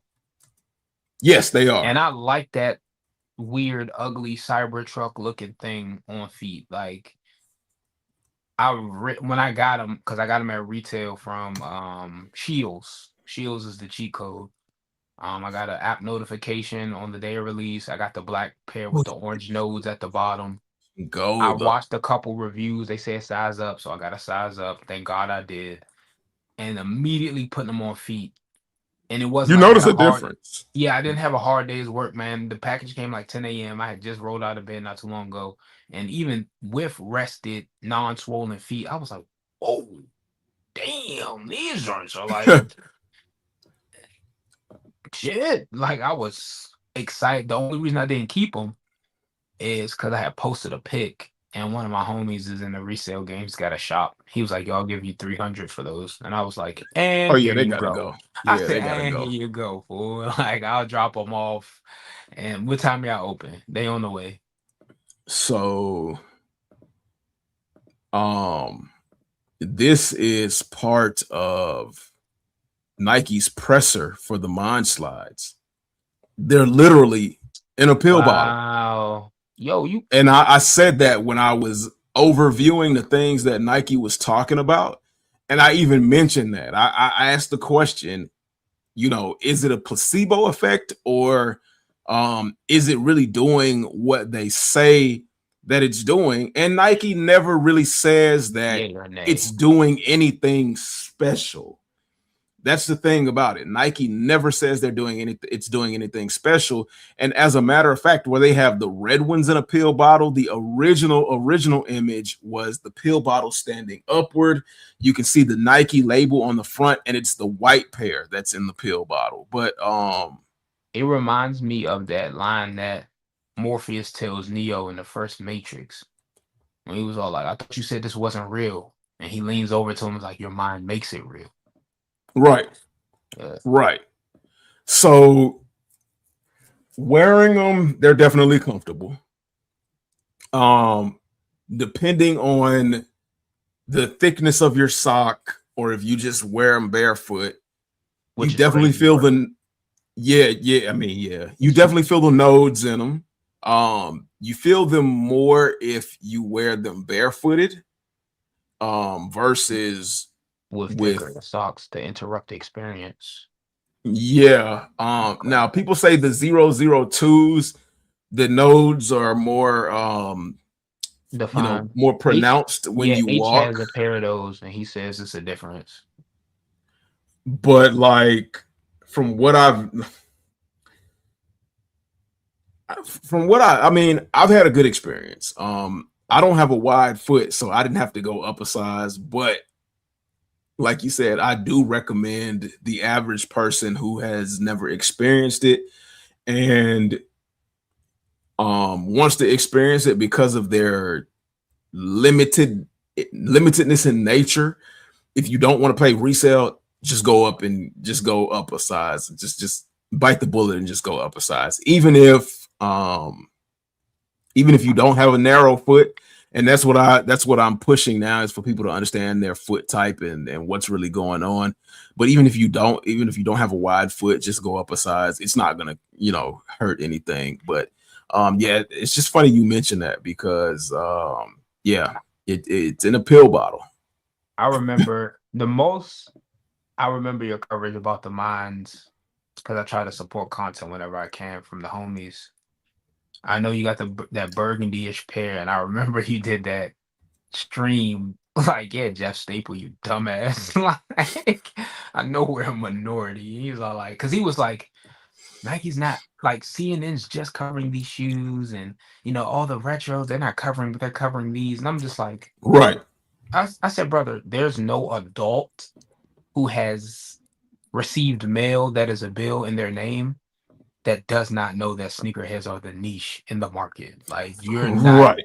you're not, for you to be an OG, to have one of the most popular SB dunks of all time that has a streetwear brand that's lasted for decades.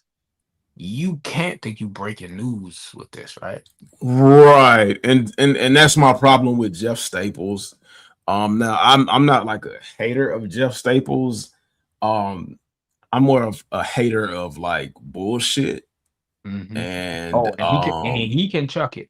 He can chuck it. yeah. Jeff Staples is one of the biggest bullshitters I've seen in this space. Like, what, to be in his position, to be so influential, he's one of the biggest bullshitters in this space. From knowingly taking a fake pair of shoes, waiting for somebody to be around him to recognize him and throw him up on the power line because he knew what kind of reaction that he was going to get, to him just saying the dumbest shit that he said about being the minority and nobody really caring. It's just like Jeff, when I every single time I hear him talk, I just want to take my hand, put it on his shoulder, and say, Jeff, my boy, what's the fucking point? Do you want to? You're really that hard up for relevancy that you're gonna do the dumbest shit possible, and you're gonna say the most obvious dumbest shit just to stay relevant. Make another fucking shoe, man. Talk to Nike, make another shoe, put some grease on the wheels, get the wheels turning again, and you'll get the level of relevancy that you're looking for. But right now, like what you're doing, it ain't doing it. It's not doing it, my guy. Because I respect Jeff Staples as a pioneer in the space. He's one of the big factors why Nike SB had that coveted run of like underrated underground classics after he released the Pigeon. But like you said, it's what can I say that's gonna spark debate? And he doesn't do it in like it's like he wants to be edgy, but it comes off as try hard. Like somebody will say something like the movers and the shakers in the industry now. I'm looking at like Joe Fresh Goods, Angelo Baque, J Tips. Like they are doing their thing without sacrificing their identity or their character. Like Jeff, bro, he tried to be thought provoking when he asked that question when he was confronted on the fakes. When he was all like, but if the dude loves the shoe, does it matter what factory it came from? It absolutely does matter. Brother, Yes, because if you can just get a replica pair at any point, half of the allure of a grail of a coveted item is the work you got to do for it. And we're gonna talk about replicas too. If Hellcats cost the same as Honda Civics, realistically, just facts, bro, they wouldn't have the allure. And now, is that a problem with our society? Hey, man, argue that in philosophy class. But, bro, like that was of all the times I've given Jeff Staples his flowers and recognized him in the space, bro, it just threw me off. I said, did this man really try to say? Yeah, the man that threw some fakes up there, but shouldn't they be just as important as if I threw a real pair up there? No, brother, because that fake pair probably was like $80 on DHgate, and a real pair can pay off somebody the rest of their mortgage. Like, what are you actually talking about? You know what? Just with that analogy alone, that's kind of eating at me because that raises a hard question for me. Because I like Dodge. But if a Honda costs the same price as a Hellcat, when we talking about price, are we talking about like the 6-figure price, or are we talking about like the $40,000 price range? Like you go and get the works on a Hellcat right off the factory floor, current year model, and he goes, for you, based off your credit score and your love of Dodge, hey man, we're doing the flash sale, 40K is yours. No previous owner. The only mileage came from bringing it into the showroom floor. Like, now, keep in mind, though, you still thinking in current reality. If anybody would be stupid to pass that up. But, like, if they were run of the mill, it's kind of like with shoes. Man, I need the undefeateds, bro. I need those. Those are my grail. It was the first retro.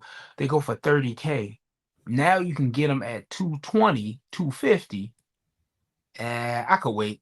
Some other stuff coming out this year. It's like it matters, bro. As much as people say I buy what I like, you could still do that, but you can also acknowledge certain things have an allure because not necessarily they're unattainable. The means to attain them require more. If I could get a Hellcat at 40,000, I'm picking a Hellcat over a Honda. Even though Hondas are reliable, I love you, Honda. Hey, either one, y'all want to hook a brother up? Dodge, Honda. If a Durango was the same price as a RAV4, if a F-150 Raptor, you know what I'm saying, was the same price as Model 3 Tesla, bro. Come on, man. Like we know how your mind going to skew. So Jeff, yes, bro, it being a fake does make a difference. And then his defense is like, is it? Are you chasing the product or are you chasing the hype, bro? It's symbiotic, bro. Sometimes you can't separate hype from product. It is what it is. You know what I'm saying? Just admit the fact that I think the thing that also pissed me off with that stunt was like, what was it for? Like everyone assumes Nike's retroing. Is Nike retroing the pigeon? Is he going to do a new colorway of the pigeon? Is he releasing a? No, bro. He just did it, and I'm just like, Yeah. Yeah. bro. King Vita said that's a trick though. I need a car. Well, yeah, I get what you're saying, Vita. I wasn't saying it as in like you did. Like I'm saying, like in a perfect world, bro, you just shopping around and the dude like, bro, Right. you want this Hellcat for 40K? Like even if Right. I didn't need a And car, ain't bro, nothing wrong I with was it. You're I gonna was still sweat be on like, that decision. yeah, I'm Right. You're still gonna gonna be like, sweat on whoa. that. Yo, like I'm a legit like it's gonna be like those movies where a dude make a wish and it's a backfire side. I'll be like, bro, what is this? Right. Satan's dealership, bro. Like, you know what I'm saying? Like when you factor in the need, hey brother, throw me in a Kia Sorrento. You know, I don't give a shit, bro. I need a car, bro. I gotta go to work. But it's like sneakers, bro. We so don't actually need Nike, but like, I mean, if I got the option, let me I get don't some. know if you've seen this video right here. And I don't know how I even came across this video. But in this video, this lady is doing some nefarious things. Now, this video comes from DTB Ty I or already know where we're Dirty going. Dirty Boy Ty. And him and his girl are in the gym. Mm-hmm. Mm-hmm. And the audacity of some people. And of course, y'all know it's got to be sneaker related. Otherwise, you know, it wouldn't have made it tonight. But I'm going to show y'all this video and make sure that the world can see this video real good. Let me see. Let me go ahead and enlarge this from Dirty Boy Tay. Bro, Okay. this was I almost thought it was a sketch when I first saw it.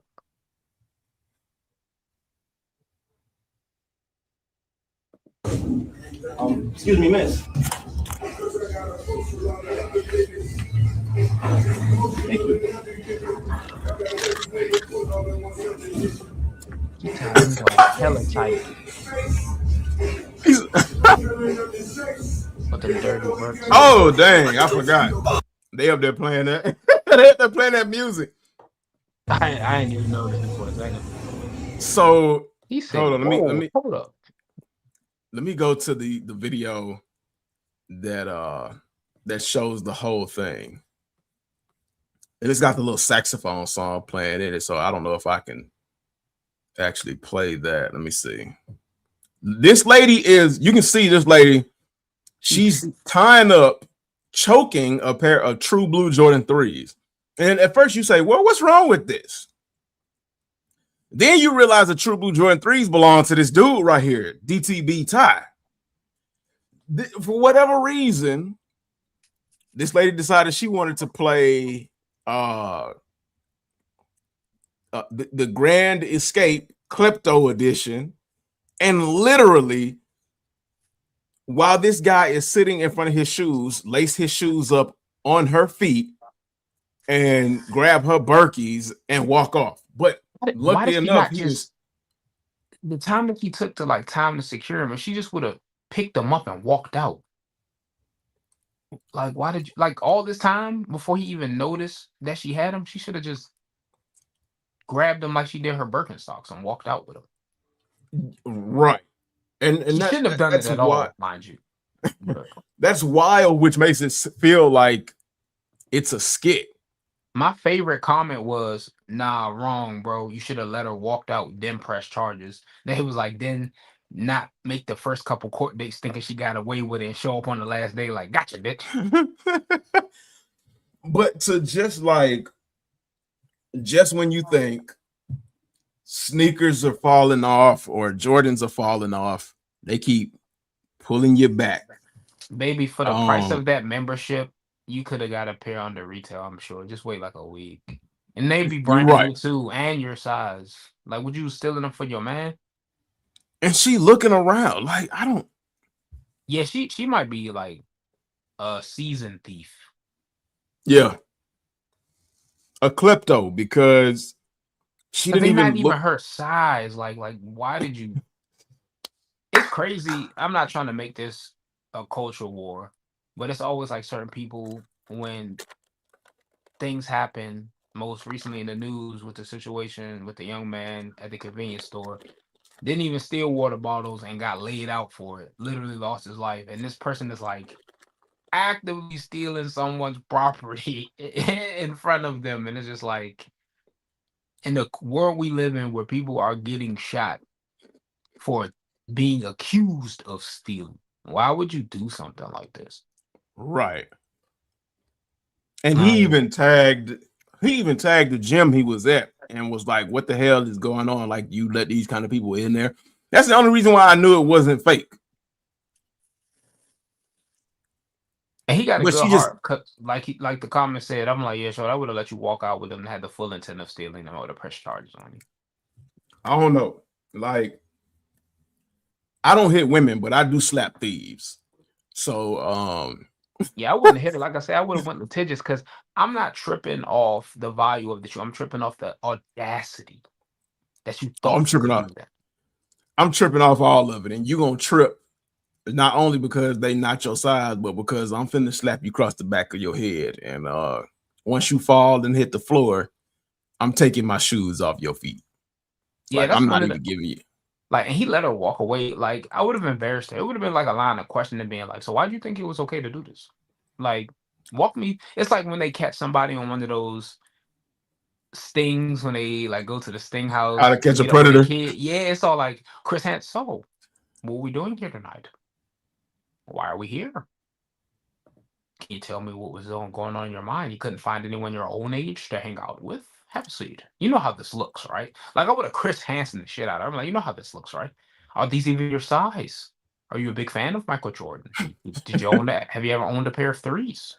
Do you know that they're on sale right now on the aftermarket? You could have had them under retail. Like, I would have been like, yo, the fuck? King Vita, I don't even think she had a point. I think that's why when he finally, noticed, I think that's why she stopped and just was like, okay, here's your shoes back. Yeah. And shout I out don't. him too, because like, he didn't do the chud to build the chimp out. He was like, excuse me, miss, yeah, go ahead and run those. Because like you said, you'd be tempted to smack fire out the back of this woman's head. Him being a man, being black, being in public, she could have pressed charges on him. The gym could have banned him. It could have been that discourse of black people can only handle things with violence. So he handled it real well, man. Because, and you know what the thing about that? I don't care about none of that because I had somebody. That's my shoes. I had somebody like steal my Game Boy and my games. Like when I was in middle school, I had a locker mate, and my locker mate let somebody steal my Game Boy and my games out of my bag.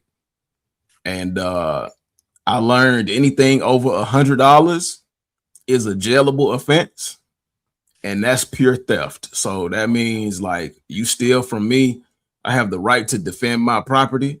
That means I could slap you across the back of your head as much as I want to, just as long as it's equal force and I'm not overly in your life. Yeah. You know what I'm saying? It's what's the phrase that they use? Incremental, perpendicular. Yeah. Necessary force is basically what we see. Right. So I'm not gonna kill her over no shoes, but I'm damn sure gonna knock her silly. And I'm gonna get my shoes. That would have pissed me off too. Man, you just choked my threes out, man. Laces all gangly now, man. And he did mention that. He did mention that she had him choked up. The next thing I wanted to mention, speaking of choked up, and I don't know how choked up people will be, but it feels almost like, and we've been talking about it all live long, but it feels like this is the sign of an end of an era. And if you all don't know what I'm talking about, Tony D dropped a video earlier today because he yesterday dropped a post signaling he separated from Sample IND. Now, if you all aren't familiar with Sample IND, I believe it dropped during COVID 2020, 2021. I remember it being a little before because I went to a sneaker con. Maybe. Pre-COVID. And I met Tony like and Bull there. 2018, 2019? Yeah, it was around that era. So Sample IND is a brand that two of the most iconic sneaker content creators collaborated on. Tony D Too Wild and Bullet RC, Mr. Basura, and Back at It Like a Crack Addict himself came up with, and they had like some pretty dope pieces. I've purchased at least 2 or 3 pieces myself. I had some. Yeah, like, and they at the crib. I wish I had them with me today to talk the show, but they had some pretty dope pieces, and you could tell which one made which, and you know. But the thing is, and in my opinion, I liked Tony's stuff more than I liked Bull's, but because Tony had a bit of that like West Coast and Southeast flair to it, because of course Tony is from California, but he lives in Atlanta, and Bull had like that Virginia vibe, like that country backwoods NASCAR kind of feel to it. The stuff the big T's that you see in the thrift that went crazy in the pandemic era. Yeah. So, it was they had a fairly decent run when they were doing things, and then all of a sudden they just kind of disappeared. And me personally, I was like, oh, so they're not doing sample anymore, or when are they going to do something? And sporadically they would drop pieces. And a lot of times I was like, okay, they dropping pieces, but there's no evolution in the pieces. It's kind of the same, you know. It's not typical of a clothing brand. And it just kind of, you know, sample IND just kind of fell wayside. And then we got the statement less than 12 hours ago where Tony D said he, and I did this picture, by the way, you know, y'all, if y'all like it, y'all know, man, kudos to me, man. So, yeah. But Tony D dropped this this statement about 12 hours ago. He said, "Dear family, earlier this year, after a great deal of thought, I made the decision to step away from Sample Industries and officially end my involvement with the company. Over time, differences developed regarding certain business decisions and the direction I believe the company should take. I felt the best decision was to step back and move forward." Oh, wow. That says a lot without saying a lot. Damn. I stepped back and moved forward. It's like, and that kind of like I was getting held back creatively or monetarily. So in order for me to do better for myself, I can't. Now, I'm not trying to talk bad about Bullet. And he says that in his video, like it's not a Christian thing. Christian being Bullet's, you know, real name, not trying to dox. Right. But he was like, look, y'all playing in the mud and I don't want to do this no more. It's not going the way I wanted it to go. Now, whether that's creatively or financially, he ain't elaborate, but right. And that's kind of indicative of what I was saying. It kind of became stagnant. So this kind of alludes to it. And he said, "I voluntarily transferred my interest in rights in Sample Industries to Christian without requesting or receiving any money. There's no bad blood between us. He remains like a brother to me, and I wish him and Sample Industries nothing but success. The brand remains active, but I'm no longer connected to its ownership, designs, operations, customer service, or future decisions. Thank you for your continued love and support. Much love, Tony D Too Wild." And to be honest, I haven't looked at anything on the Sample website since like 2023. I'm not even gonna lie to you, 2023, because I was still holding out hope that they were gonna drop some dope shit. But like, and then the crazy thing is they even have Sample in stores like Soul Play ATL and like I think maybe another boutique and probably some boutiques out in VA. But like, for me, it always felt like the stuff that Tony created was really pushing the brand forward, like really getting the sales. The way this read, when you have a successful business, especially one that's going to continue, because I noticed Sample's not ending. It'd be different if they was like, "Hey man, times have changed, styles have changed, the profits aren't what they used to be, let's walk away." No, the brand is continuing and you don't want any money from it. That either gives like, "I'm fed up with this shit, I don't care what you do with it," or there's no money to get from it. Like maybe operating at a loss. you know, the fact that it's continuing for the supporters of Sample and stuff, that's good. But someone in the comments, because he did a video, and it was like Yeah, the top absolutely. comment that I saw, it said, "Yeah, Christian's lazy, bro. Just say that." I And did see that. yeah, I saw that, and it didn't hit me at first until I sat down and thought about it. I said, when is the last time outside of like a whatnot stream announcement that Bullet has not only made a video for the brand, but really just made a video? Right. And so I'm going to show like a piece of the video. And if anybody wants to watch the entirety of the video, then you all can go to Tony's page and watch it.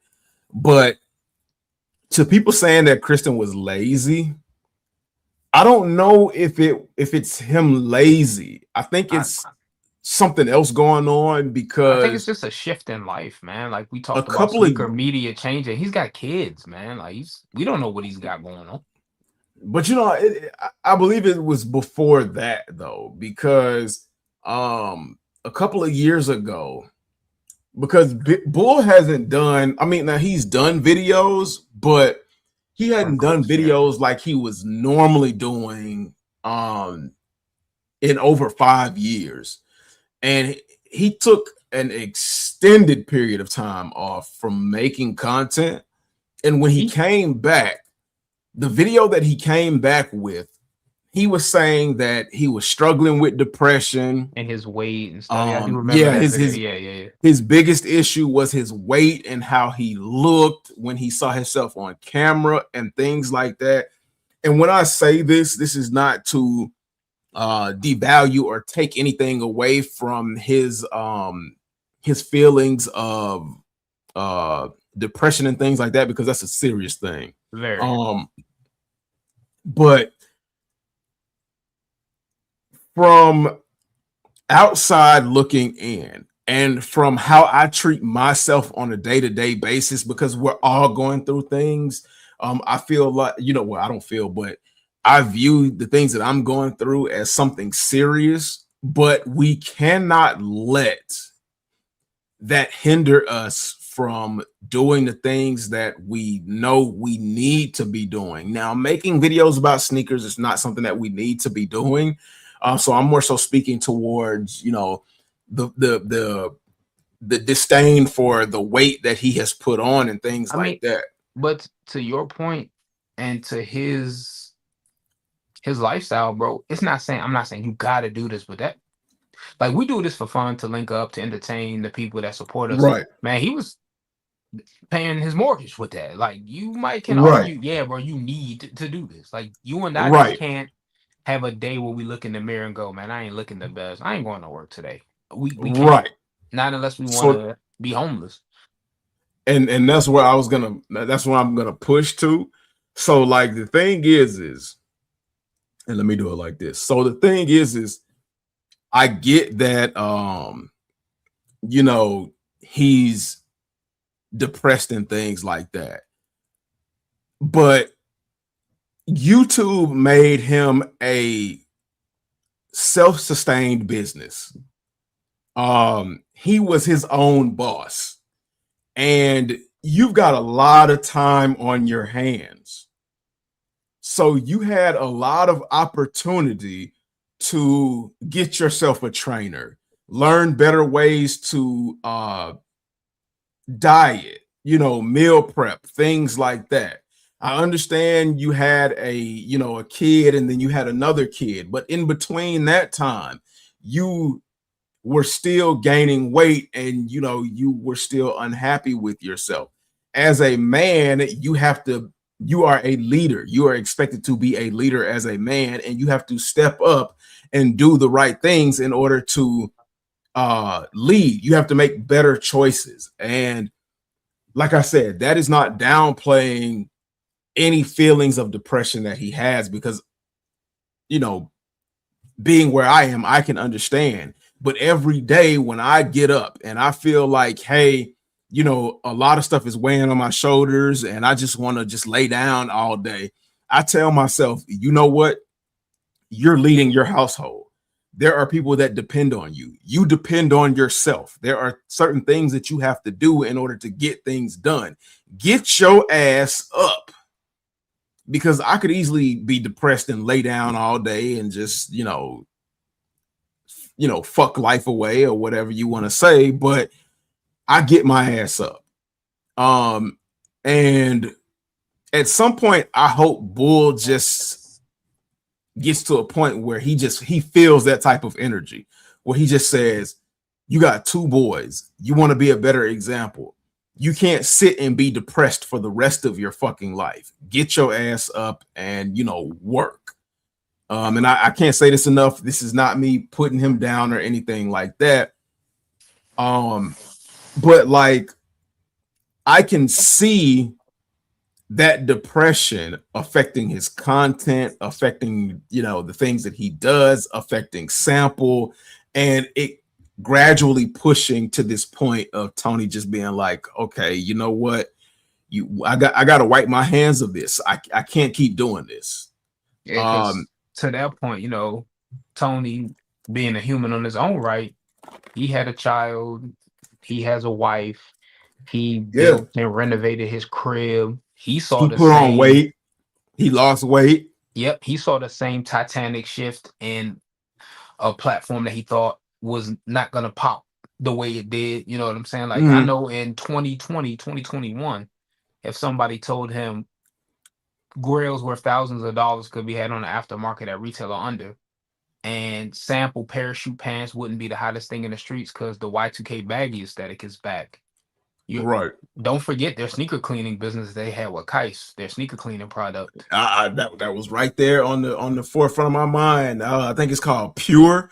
I went to Kais's Instagram and I clicked on the link and it said, do you have the passcode for this store? This store is wrapped. Yeah, like, so that business venture between Kais, Tony, and Bull, that's gone. Yeah. So, and I'm with you, bro. Everyone has experienced some form of mental health struggle, whether they know it or not.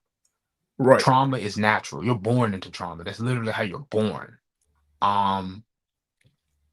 As King V in the chat say, it's funny because I was just watching Batman Begins yesterday, 2 days ago, when Bruce Wayne falls in the pit and his dad's got to pick him up, and he's like, Bruce, why do we fall? So we can learn to pick ourselves back up.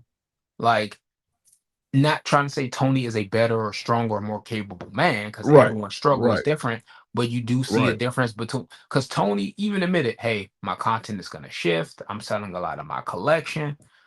But even if it's a shoe I don't care about, I see that update in my subscription of Tony talking about the Oreo 6s or white metallic 5s or gloves. Man, I'm watching it. Tony's still making his videos about sneakers. He realized the shift needed to happen, so he started talking about things he cared about, like firearm content, and he relaunched his live streams to shoot the shit and talk about popular events and current trending events.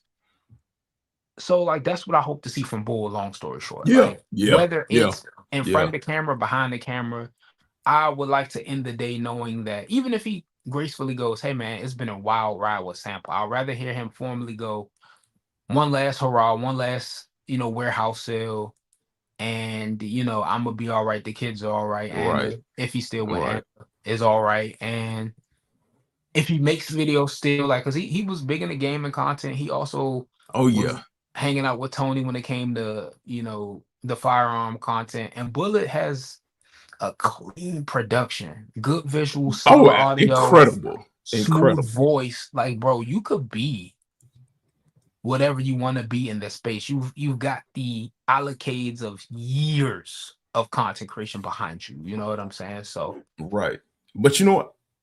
I think at a certain point, Tony was dragging Bull along.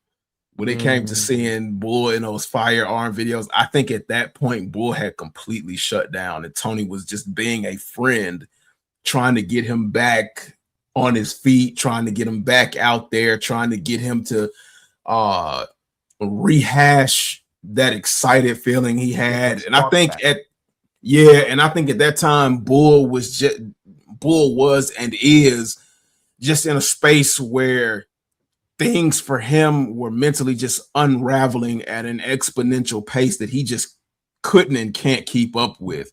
Because like I would honestly like to see, and you could like it's funny that you hear the analogy all the time where people say just because I looked a certain way on camera that like Behind it the wasn't scenes. yeah. And if you don't know what you're looking at, you don't see it.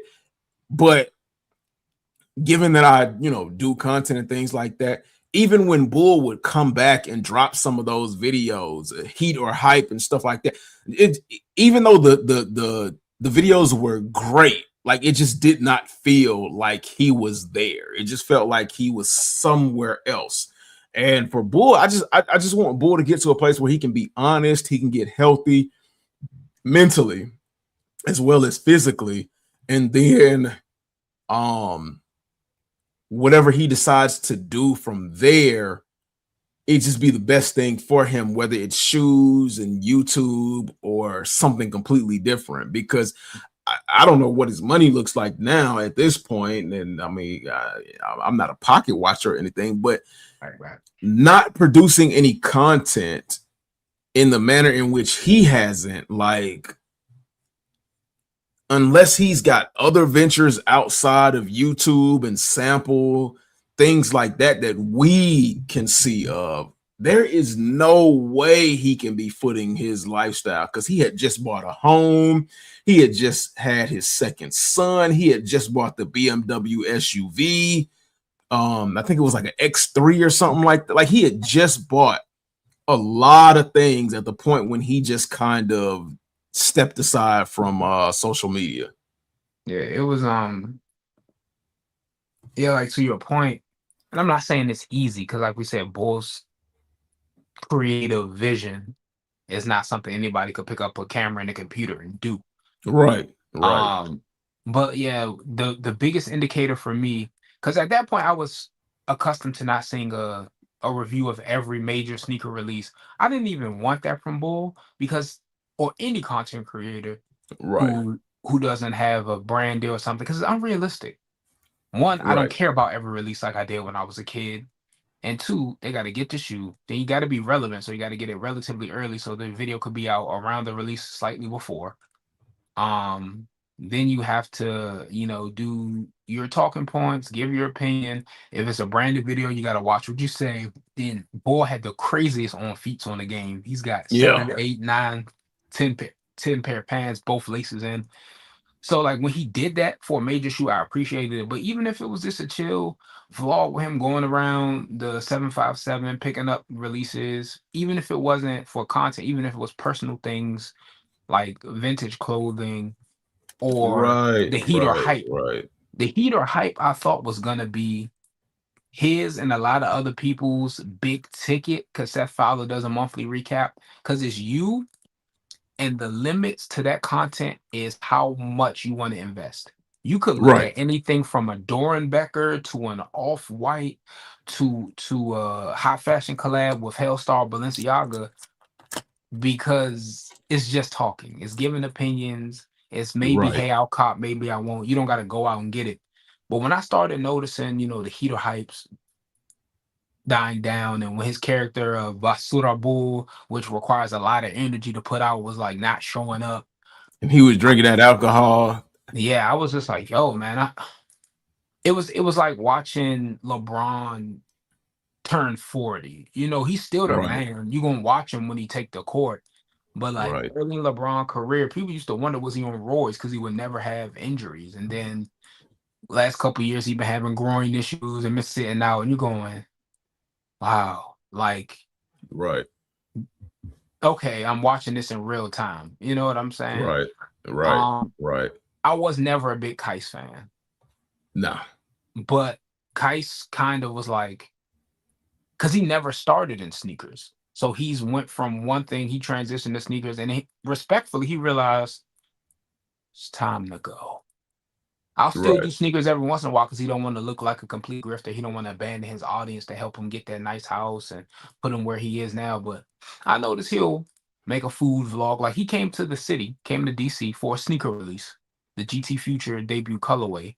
And while that was his primary reason for being here, I saw his content on that. I dapped him. I didn't even know who he was because it was at my homie's boutique, and he came through the door and he was like, "Hey guys," da, da, da. And I'm just like, "Oh yeah, what up, fool?" I'm just thinking like it's some Middle Eastern dude that I've never seen before. And the crazy thing is, Kais looks old, and he graduated in 2007.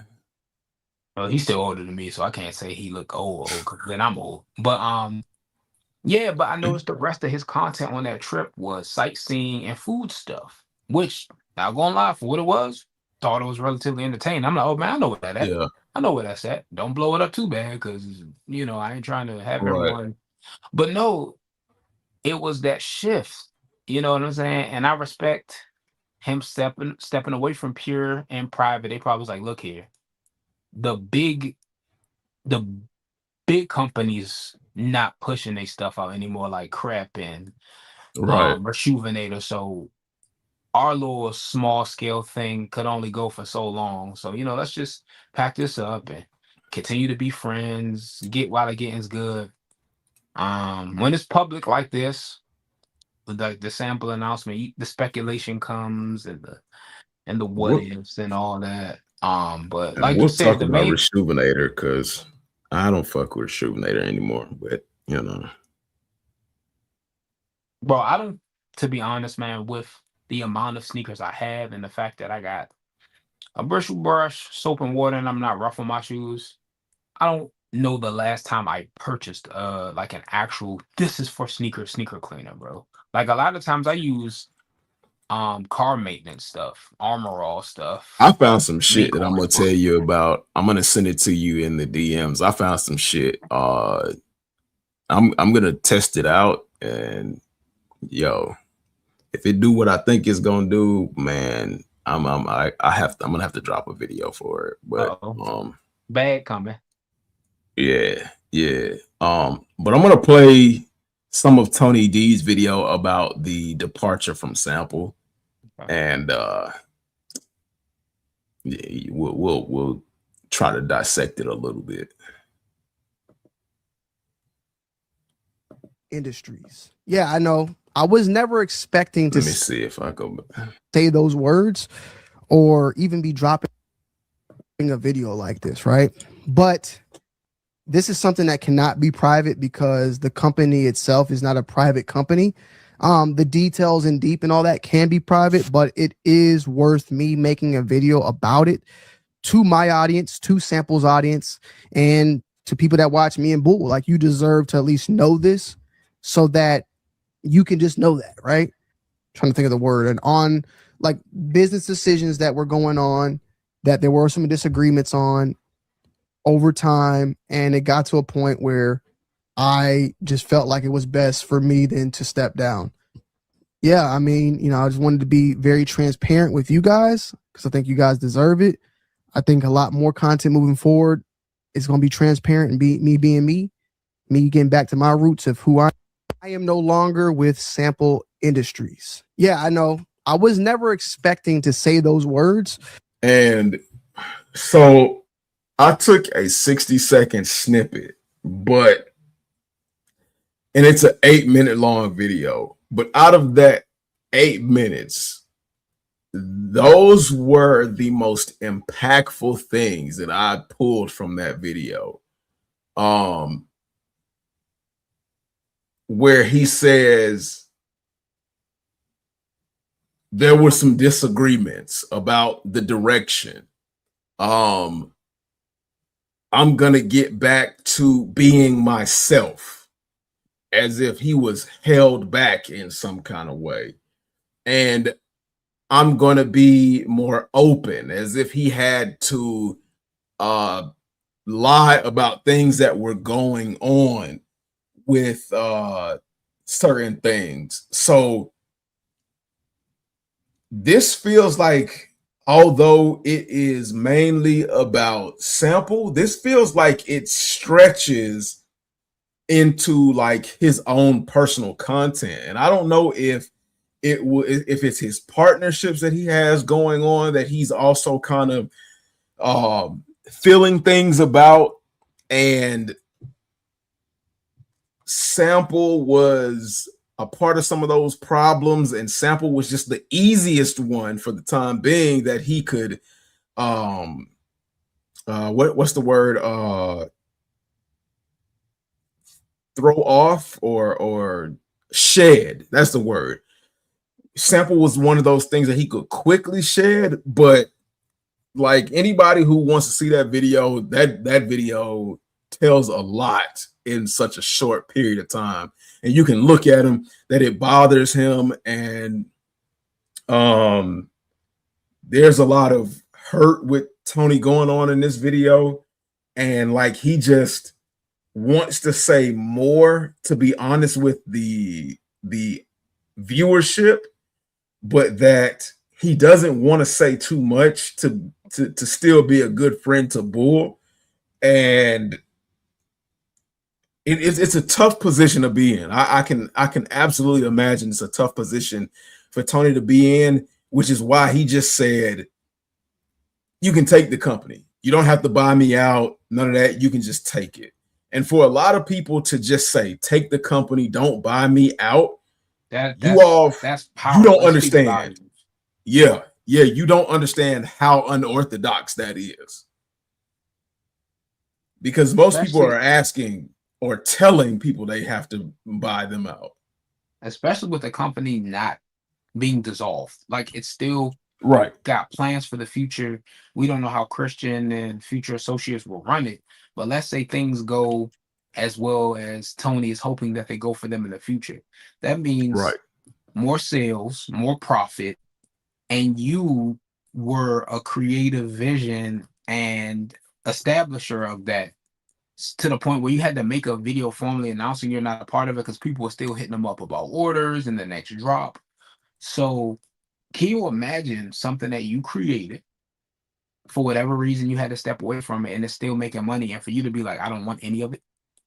That shows like maybe it's a healthy way, but it's like, I'm done.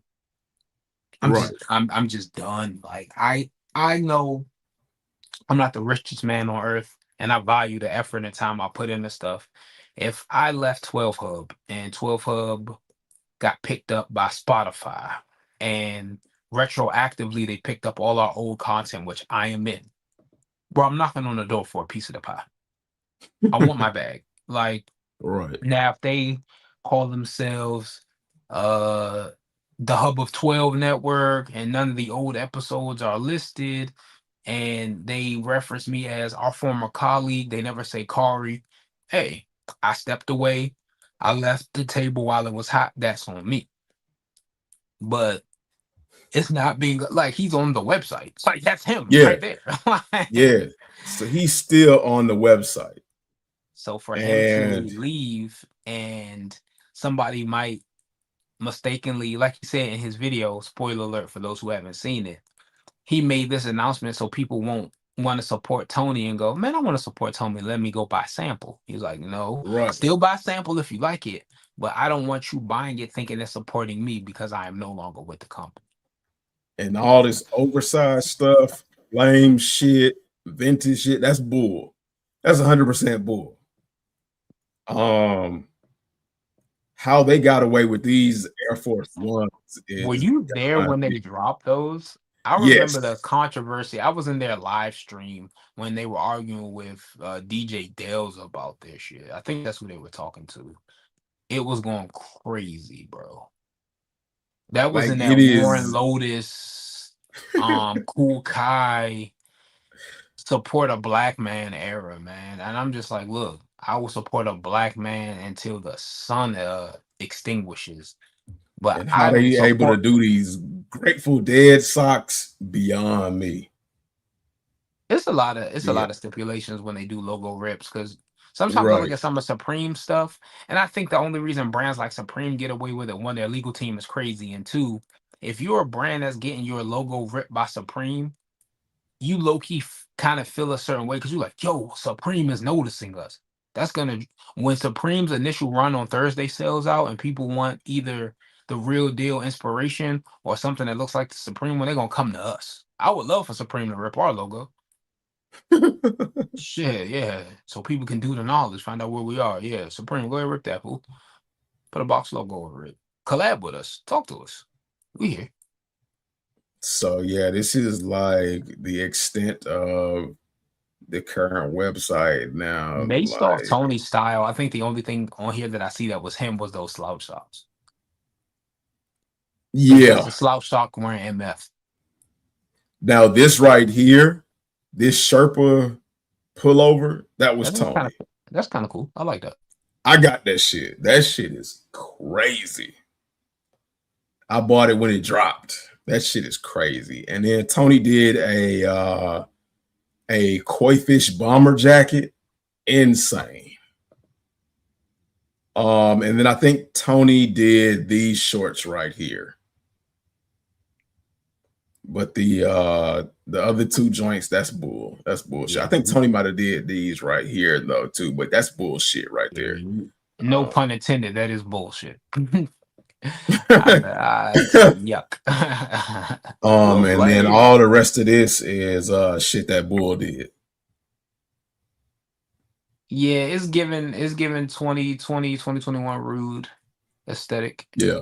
Rude type shit. Nothing wrong with it if you're into that bag, especially if you like boxy, oversized. And you know what's kind of weird? Not to keep honing in on Bull's, personal reflection of himself, but like that bigger cut tee aesthetic might been an indicator of like I want big fitting clothes. Yeah, because of my size. Yeah. I was thinking that. I absolutely was thinking that. I'm praying for bro, man. I really hope because I've met Bull several times being from the DMV. I made my way to round 2 when it was still open in Virginia. I want to say I saw Bull. Yeah, I saw Bull at a couple of sneaker cons. I met his I don't know if that's his partner. Never met the kids, but like every interaction we stopped, we talked, took a pic. I was in a couple of his vlogs. He's good folks, man. Like he's not one of them online one way, in person another. Right. He seems like a good person. Yeah, seems like a good person. Like I said, he was a big inspiration as far as when I started making content or being interested in making content. His was the standard. I said, I want my shit to look like that. Oh, I want to look at absolutely. my videos and be proud of him and Tony's on feats. I used to be like, where do I go to get even like their live stream content? Like I watched a lot of sneaker live streamers. You could tell they're on their phone. Yeah. Then 720p quality, no mic. And when Tony and Bull were going live and when they were doing the Gloves Off pod together, it was like crystal clear quality, great visuals, solid editing. I think Bull was the deterioration of the Gloves Off podcast as well, unfortunately, because it started. They had a little kickback this year, right? They was trying to bring that back earlier this year. That was last year. Late last year, okay. Yeah, that was last year. So, it's a sad thing to see, and it kind of feels indicative of what's going on with the sneaker culture as a whole. Because if you would have said if you would have told me 3 years ago, maybe even two and a half years ago, 3 years ago, we'll say that the Bull and Tony would have a falling out like this. Now, of course, he says they're still cool. And that's just one perspective. Like you still have to hear from Bull's perspective. And then I'm pretty sure because Tony led the way he did, that you're not going to get like a honest answer from Bull, if you even get an answer from Bull at all.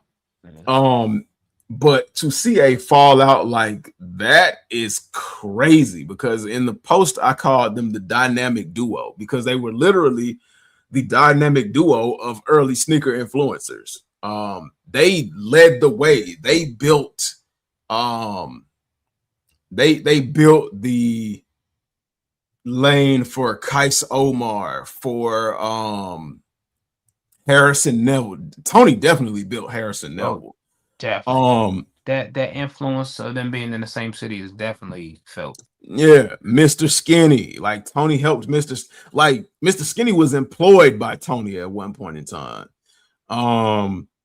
Just Mike Rich. Tony helped Mike Rich a lot. So to just kind of see it go in that direction. I mean, the sneaker community needed a refresh, but I just didn't expect it to happen in like a grandiose collapse, like the city of Atlantis, because that's what it feels like. Mount St. Helen erupted and everything is just being lost. This is a bigger shakeup than, and a lot of people talked about this. They talked about it ad nauseum to the point where it's not even a discussion point anymore. When the Complex Sneaker Podcast ended, like whatever you feel about Complex Media as an entity, it's the largest in the space. And whether you watch it for their legit takes to clown on them, you watched it. You know what I'm saying? Right. And they're still doing sneaker shopping. We just saw Tyler. Their editor Aria Hughes does a podcast now. Joe LaPuma actually has a podcast with JD Sports. But for them to like unceremoniously just end one of the largest sneaker podcasts in the media space was like Full Size Run. Bro, when Full Size Run ended, I got a relationship personally with Brendan Dunn. Love the dude. Personally, whether you think he corny or not. Like when I was like, bro, is the show really over? Yeah, like is the show really over? And he was like, yeah, bro. And then they transitioned to the Complex Sneaker Podcast. And I'm like, it makes sense because it was essentially the same show. So I was like, all right. And Trinidad James was always like, he was always like the Batman of the group. Like, I'm not a part of the Justice League, but if you need me, hit up Gotham City. Like, I'm too cool for this shit, and rightfully so, because Trinidad James is the man. So I was like, okay, now they got more of a consistent flow. It's Welty, it's Joe, it's Brendan, a guest here and there. Brendan transitioned to StockX. Congratulations. So we're like, we'll see where it goes. Then they bought Upscale Vandal. The verdict is out on Upscale. I respect his history in sneakers. I don't think he had enough time to gel with that program to get a fair shake. Because the minute he wasn't Brendan Dunn, people said the show was ass. I hate him. I hate it. I ain't gonna lie, the first couple episodes, because I had preconceived notion based off reviews I heard before I watched, I said, oh yeah, pack Cuz up. But like I came to respect him.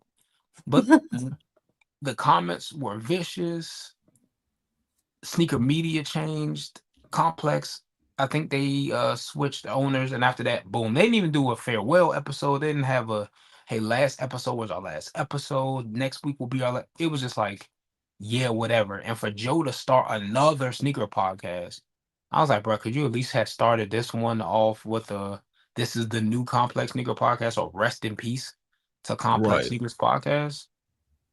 Wow, man. And because of political bullshit and corporate bureaucracy, we'll probably never get a straight answer. But it's just a reflection of, I think people like myself, you, Front Page, Aaron, Matt Freights, I love many Matt, people, man. so many people I'm failing to name right now.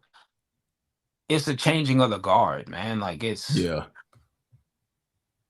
time for not necessarily Newtonian bulls, but different leaders and pioneers in the space. You know what I'm saying? We still gonna have our OGs, bro. It's kind of like the Spider-Verse movies. We still gonna have Cousteau as Peter Parker. You know what I'm saying? But it's time for some Miles Moraleses, some Spider-Gwens, some 2099s to come up in there and be like, this is what we doing now. You're right. So this part is where I want to say, I want to try to see what have people been collecting. So this is a part where I want to call it, what did you cop? So whether it's been something that you picked up. Hey, there you go. There you go. What's going on, Average? Whether it was something that you picked up in the last month or the last week or the last 24 to 48 hours.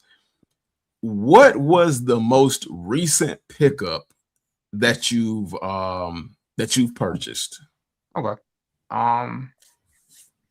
In the realm of like we talking about like experimenting and stuff, is a little experimental, and one's just a classic. So shout out to the way the sneaker market's going. The CB94s, the Black Sport Royal, the retro from 2004. I got that from drawing a blank, but it was under retail, so it was a no-brainer. Then I won a pair of the Action Bronson 2811. I just wanted to see what it was all about. Verdict's still out on it, but it's different. It's new. They gave Baklava silhouette. That's cool. I'm an Action Bronson fan of his music and of his design, so I like it. And last, on that experimental tip, the Nike First Sight Shadow SP, that weird Okay. slip-on foam posit. Once again, I saw it on the site in my size, which is a rare women's 13.5. It was on sale. I saw a couple people have it on feet, and I was like, you know what? Fuck it. Those haven't came, but the other two have come. So yeah, that's been it. I'm still buying shoes, bro. Like, but the shoe has to either be under retail where it's undeniable, or it's got to be something I've been wanting. Like, I want to get the Super Hirachi 2K4s, but for $200. Now, 5 or 6 years ago, when I did stuff like that, people called me crazy because I'm pretty sure somebody calling me crazy right now. I went and purchased the Balvin Jordan 2s off of that same sentiment. Like, let me just experience it. You know, fuck it, it is what it is. I got money to, burn right now. I just want to be different. I don't want to be like everybody else. Let me go ahead and try that. And man, people was on my head for that shit. Like, I would never forget how many lives I got my ass handed to me for actually buying that shoe, and not only just buying it, but buying it at retail price. See, that's the yeah. Look, I don't hate that shoe, but it was the egregious retail that prevented me from. Now, the way it's trending now on the market, if you bought a pair now, wouldn't judge you. Ooh, I like those. The last pair I bought was the Air Jordan Skyline Low. That shoe is dope to me, and don't care what nobody says. That's a good shoe. I'm not sure what that one is, but I know for a fact when it comes to Jordan stuff that's not a retro, I low-key been looking at them triangles. I like that. The takedown of the Jordan 40, the team shoe. It just came out. I don't think I've seen that. It's kind of sick. I like it. King Vita, bro, I feel you. He says, I haven't bought a new sneaker in ages, but I'm buying action figures. Yeah, that's my other weakness, bro. Collectibles. Boy, I have given up. Well, I haven't given up shoes, but I have turned the tap on shoes down to a slow trickle, and I've just been buying model kits, SH Figure Arts. My next biggest purchase is a air compressor to go along with my waterfall spray booth, and so I've got to buy a airbrush gun too. So I'm not pigeonholing myself anymore because of outside influences or what the outside world thinks. My world is contained within me, and that's what really matters. If people is on my team or whatever, I fucks with them. If they aren't on my team, I still fuck with them. And if they hate me, I fuck with them, but on a different level. But I'm gonna do what makes me happy. I've had a lot of time. Like, I've always done what makes me happy, but I didn't really understand what that fully meant to do what makes you happy, because even though we think we're doing things that make us happy, in the back of our minds, we always have that little voice in the back of our minds that rings and says, well, what will somebody think about what I'm doing? What will somebody think about what it is that I have going on? If it ain't hurting nobody or, bringing down your house for the worse, do it. Who gives a fuck what they think about? Do you know do what makes you happy? Do you know the brand InArt? It's an overseas brand. They blowing up right now because of the quality of their figures. You have to show me that. I gotta send you the link. They so the newest iteration of Batman, DC has a line called Absolute. And the new Okay. Batman, Absolute Batman, they did a figure of him. It's a Yeah. fucking unit, bro. I I didn't pre-order it. I paid the pre-order price in full. Because I'm like, like when I tell you I stopped looking at Mafex and Figure Arts versions of characters if InArt does it. If InArt's doing one, I Yeah. don't care about the other two guys. And I used to be I still buy Figure Arts. I still fuck with Mafex. But like if Mafex Figure Arts and InArt say, hey, we doing figures for insert new comic book property here. Like, oh, are we doing Doomsday figures? You don't Right. gotta show me the other two dudes. It's cool. I Yeah. don't want to see Now it. I agree with that. Like always look at different companies for different things because one company may do figure, for example, within a certain line better than the other company, but what's tied into all of that, the other company may do one figure better than the other. So it's better to mix and mingle than to just stick with one. Make it comfortable. So My thing is scale. Like if the scales flow, I'll have a Figure Arts next to a only figures Hasbro. I collect is Teenage Mutant Ninja Turtles. Well, I'm gonna tell you, NECA did a Fortnite Teenage Mutant Ninja Turtle figures. Yeah, them Fucking joints crazy. incredible. So if you I don't think know that's about gonna that, be that might be one you want to I think look that's at. gonna be their last run of turtle figures. I think they're taking the master license and because they stopped like Playmates switched to Power Rangers, they're not doing turtles no more. NECA was Yeah, like, we're done. I think Super 7 might be packing it up too. Like yeah, because I think Super 7 is doing He-Man right now. yeah, so I think they're snatching up all the individual. I think the only company that's still producing turtle figures outside of the ones that Nickelodeon is approving is like third party people, which third party the way to go sometimes, bro. Yeah, yeah. But when it comes to sneakers, the last sneaker I picked up and the most recent sneaker I picked up and the most proud pickup I've had in a long time would be these right here. My homie The just hit my Gary Payton phone and told me they restocked and I gloves. was asleep. Is this your first pair? Have you had a previous pair? Fudge. And that's what I meant to do. I got a picture upstairs and I meant to bring the picture when I was maybe, I don't know. Hold on, give me, I gotta get it because I don't even know how old I was. Well, I'm my bad. I'm responding to King Vito. Playmates Power Rangers is jank, but I give them the pass because one, they coming out with a collector's line soon, and Hasbro not doing nothing with the license, and two, it is meant for kids. It's a kids line. You know what I'm saying?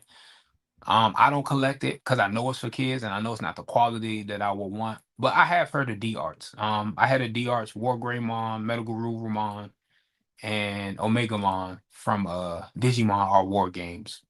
It's sad they don't do that line anymore, but man, those are some good figures. DRs also did like the big three: Pokemon, Venusaur, Charizard, Blastoise. I don't know how much they're going on the market now because that was like years ago, but nah, D Arts was solid. Like D Arts, Monster Arts, Figure Arts, Bandai, man, they knock it out the park. Sometimes they pricey. Don't get me wrong, but if you can get them at retail or under, and got a good proxy service to ship them, I fuck with it. Yeah, you know ball. Said you can't beat a nose ball. I fuck with it. So I don't know what I did with it, but I had, oh, there it goes. Dang. I went all the way upstairs for nothing. Rich people problems. So I had, and I didn't know until I watched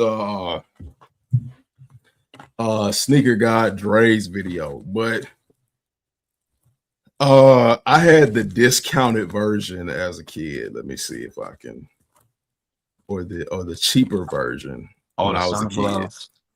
Yes. Yeah. Those need to come back too. I gotta cover my son's face. But I had the Son of Gloves. Dang. And Taking it back on him. yeah. So that was like my introduction to them. Absolutely loved them to the point where I only wore them. I think I only got maybe like 5 wears out of that shoe because at that time I was also those were a size 8. I think an 8 or an 8.5. And I was in the middle of a growth spurt at that time too. And the next time I wanted to put them on, they were too small. It wasn't happening. So when these dropped, I was like, when these first came out, these were not my favorite because I didn't like all of that in there. Monkey paw. But like I said on my TikTok video, the older you get, the more you know. The more you know, the better you do. And I said to myself, they're not bad. They're not as bad as I thought when I was a kid. Now the other colorways, like the supersonic colorway, that kind of remind me like of a pack of Newports. I still not. The soul collector ones. Yeah, I'm still not for those, but like some other colorways, they're nice. And I was like, hey, if I ever want to get back to the Son of Gloves, man, we got to support one. We got to support certain ones so that Nike knows that, hey, you know, we really looking for them because they have never retroed the Son of Gloves, but they've retroed the gloves back in like 2013, I believe. Yeah, I had no retro. But these are so fucking nice. Like they're simple, but they're extremely detailed. They've got a lot going on, and it's just like it's just a shoe to have, man. Like it's, and they're comfortable too. Like they're surprisingly more comfortable than I thought they would be. Or because of course when I had them, I was probably like, I don't know, in that picture, I was probably maybe like 10 or something like that. 9 or 10. I don't know.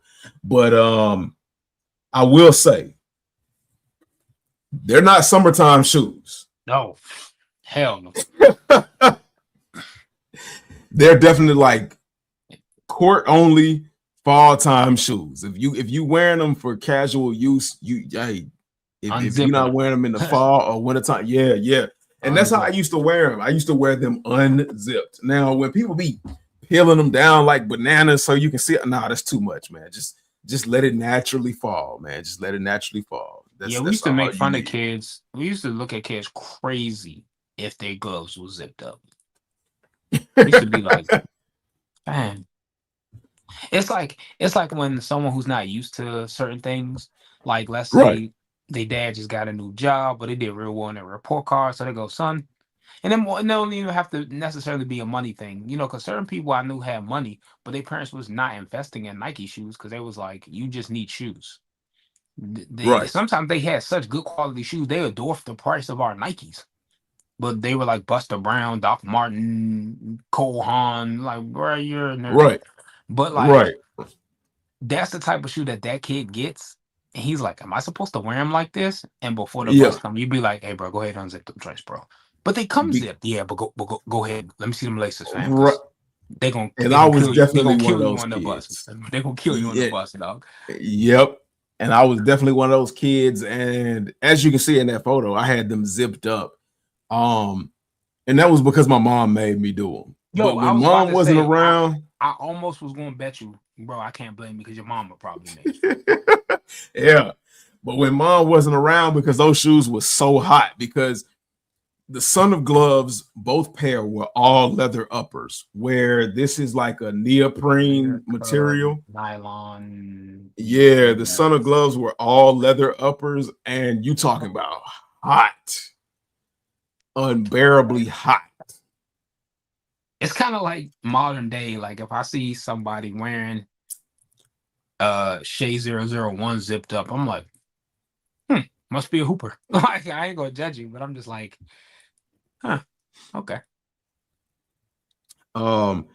Now touching on, you know, when you said, when I spoke about my mom making me do things and all of that, it made me think about like keeping shoes clean and stuff like that. And I alluded to Reshoevn8r earlier.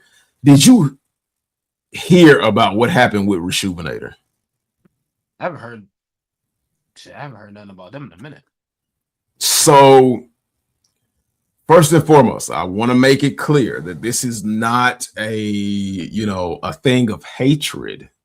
Because I was a Reshoevn8r ambassador, and because and what I believe, I could be wrong, but what I believe, because I did a Instagram video where I said Reshoevn8r needed to improve their brushes because their bamboo brushes do crack and split and are prone to premature damage and wear.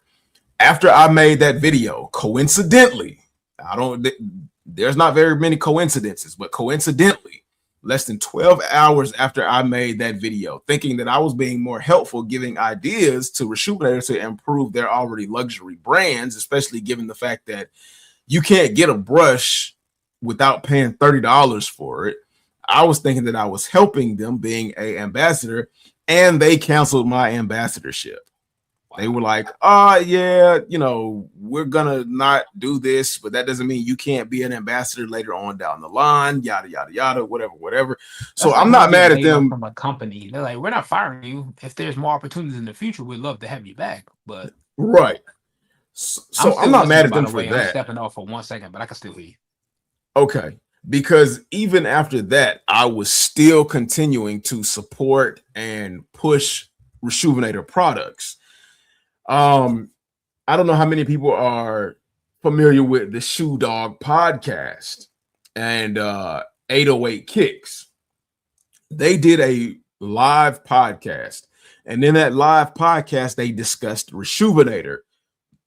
And I don't know what made it grab my attention or why it was such a surprise to me, but in that podcast, they talked about how Reshoevn8r dropped a video, and it was an AI video. And 808 described it as a distasteful, tone deaf, dare I say, borderline racist type of commercial. And in this commercial for Reshoevn8r, there is an individual. He is an individual of color, and he's wearing a pair of Jordans. Somebody runs up on him with a gun, telling him they want his shoes and to take your shoes off. The guy refuses, of course, to give him his shoes, and the thief ends up shooting the victim for his shoes. Now, the criminal that shoots the victim either runs off or he ends up taking the shoes off of the feet of the victim and runs off. And of course, in this video, the shooter is a person of color. So basically, in a Reshoevn8r ad about sneaker care, has a person of color shooting another person of color for a pair of Jordans, stealing them off of their feet and running off with them. And 808 said that as soon as he saw the video, and of course, Love Kicks Customs, who is his podcast mate, saw the video as well, and they chose not to show the video on their live for their own personal reasons. But as soon as 808 messaged, and 808 is not one to mince words or bullshit or just do just because, but 808 said as soon as he messaged Reshoevn8r about how distasteful and tone deaf that video was, they immediately took that video down. And I had a conversation with 808, and I said, are you telling me that the video was a racist video from Reshoevn8r? And he said, and he very sternly told me, I said what I said and I didn't stutter. Now, for most people, they're going to take that as disrespect or somebody just trying to be rude or ugly. I just take that as somebody that has seen something that shouldn't have been done, and they are pissed off about it, and they're so serious and convicted in what they're saying that it's like, don't ask me about it because I told you what it is. So once I heard that, and you know, once I fully thought about it, it took me like a couple of days, but once I fully thought about it, I said to myself, I could no longer support Resjuvenator. I don't care if there is no other sneaker care brand on the market, and I got to go back to using dishwashing soap and a toothbrush. You will never, other than this and to talk about what they did and advocate against it, you will never hear me speak about Resjuvenator in a positive light. You will never hear me push their products. That's why currently, right now, I am working on and looking at another brand that offers just as much as they do, but better, in order to promote them. And even if it means having to deal with like tariffs and shit like that, because I don't know how that's going to go for the foreseeable future. But even if it means doing that, I'm going to do that, and I'm going to push their stuff depending on how it goes. Hey man, truth hurts, but it doesn't kill. Talk your shit. Wow, what the hell? So you trying to help them improve their products and they dropped you? That's crazy. Hey, I mean, it's their company. Them dropping me doesn't bother me. You know, it's all love at the end of the day. When it came to that, no love lost. I understand the metrics of the business and stuff like that, and I understand if somebody puts out a video and they're supposed to be part of your team, and the video does not convey your products the way you wanted your products conveyed, you have to do what you feel is the best for your brand. But I mean, and the reel is still up on my Instagram. Anybody can look at the reel or whatever. I didn't say anything bad. The only thing I said was, for the price that the brushes are, I feel like there can, well, I didn't say I feel, I said, but for the prices that the brushes are, there are just minor tweaks and adjustments that can be made to improve your product. I suggested that they coat their brushes in polyurethane like Jason Mark's brushes are, and that was it. I said, because for $30, it does not make sense for your brushes to split and crack and spread and get stuck in the lid of your drying bowl, because that's what happened to me. I was like, it doesn't make any sense. Yeah, for a set of $30. So they were basically charging you $10 a piece, and you don't get the drying bowl. Yeah, certain brands starter kits are $30, which include a brush, microfiber towel, and the solution. I can get my own damn bowl. I don't need no little plastic collapsible. I can go get that my damn self. That's crazy. Because I think, okay, so yeah, this is what the bowl looks like. And the brushes were literally, because they had gotten wet from just washing a pair of shoes, this container fell off of, I had my box for my 65-inch TV. So that's a pretty big box. That box sits about 4.5, 5 feet up off of the ground. This container fell off of the box and opened up. But instead of everything falling out, the brushes were stuck in the lid because and they were supposed to be, the bristles were dry, but I guess the brush heads had absorbed the water and was still holding some liquid, because they had expanded and cracked to the point where they were pushing up against the lid, and even a fall of that height didn't dislodge them. So like, here, I'll show you. I'll show you the brushes, because if you look at this brush, let me see, you can see the cracks in them. Mm-hmm. Yes. And when they're wet, the brushes do an accordion effect and they spread outward. It gets even worse. They spread outward. This one right here, you can see it almost looks like it wants to mildew. Yeah, seeing some results of that discoloration. And yeah, and it's cracked right down the middle. The crack is almost touching the head of the brush. Then this one right here, you can see the wood, you can see the micro splinters in the wood, and then you can see the two cracks. Now, when it's wet, the cracks are even worse.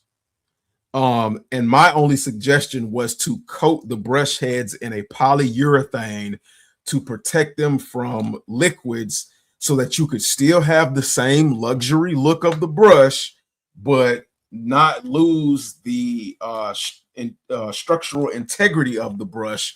And they told me, hey, you know, we're going to cancel your you can see the crack has, for that one, for the stiff one, has made it to the head of the brush. So that's basically going straight through the damn brush. So, but for my suggestion, they told me we're going to end the ambassador partnership and yada, yada, yada. But I didn't take that harshly. I laughed. I'm like, okay, well, that's fine. But yeah, after, you know, hearing about what they did, yeah, I can't support them. And I said, I'm gonna use all of the products that I have from them, and then once I use all of those products, that's it. I'm moving on. Yeah. Now I could technically just throw it away, but they were free products, and shit, I might as well use them. I might as well get my use out of them and be done with it. Holy, my pops uses those brushes, but he has those suit shoes, like the fancy shoes, square toes, that sort of thing. Yeah, and when you actually get, and the funny thing about it is when you actually get brushes like that, or what those brushes are supposed to mimic, they don't crack like that. They don't deteriorate like that. So my thing is for $30, you don't even get this case. You don't even get this drying rack. You just get the 3 brushes for $30, and that's $10 a brush, and they tear up like that. It just does not make sense to me. So yeah, that's that. When I get the other sneaker cleaning product in, I'll be sure to drop a video on all of that and all that good stuff. And before we head on out of here, because it is 11:30 and I know you got a lot of stuff to do. You know, life be life. Right. We spoke earlier about the Space Jam 11s. Well, Space Jam. We spoke earlier about Space Jams in general. Now, Space Jams are supposed to drop at the end of the month. The 9s. And you said earlier that you did not like the box, and let me see if I can get you did not approve of what was going on with these damn Space Jams. Let me see if I can. I don't like the forced narrative that these are a Space Jam exclusive story. Like, I'm like, this shoe came out. Oh, excuse me. This shoe came out before the movie did. She came out in 94. Yeah. Number one. Number two, Space Jam, if you look at the story, because a lot of people forget the story of Space Jam. Michael Jordan had retired. He was post-retirement playing baseball, golfing, trying to figure his life out. And the Looney Tunes recruited him to help stop the Monstars from selling him into slavery. Like, I'm looking at this like narratively, but that's the plot of the movie. So at one point, to get his groove back and to get the Looney Tunes ready for the game, you know, you got to practice. He's in the Toon world, so he sends Daffy and Bugs to his crib to get a pair of shoes so he can start hooping and training. They grab the 9s. And later on in the movie for the big game, I guess Tinker Hatfield is the deleted scene that we don't get to see.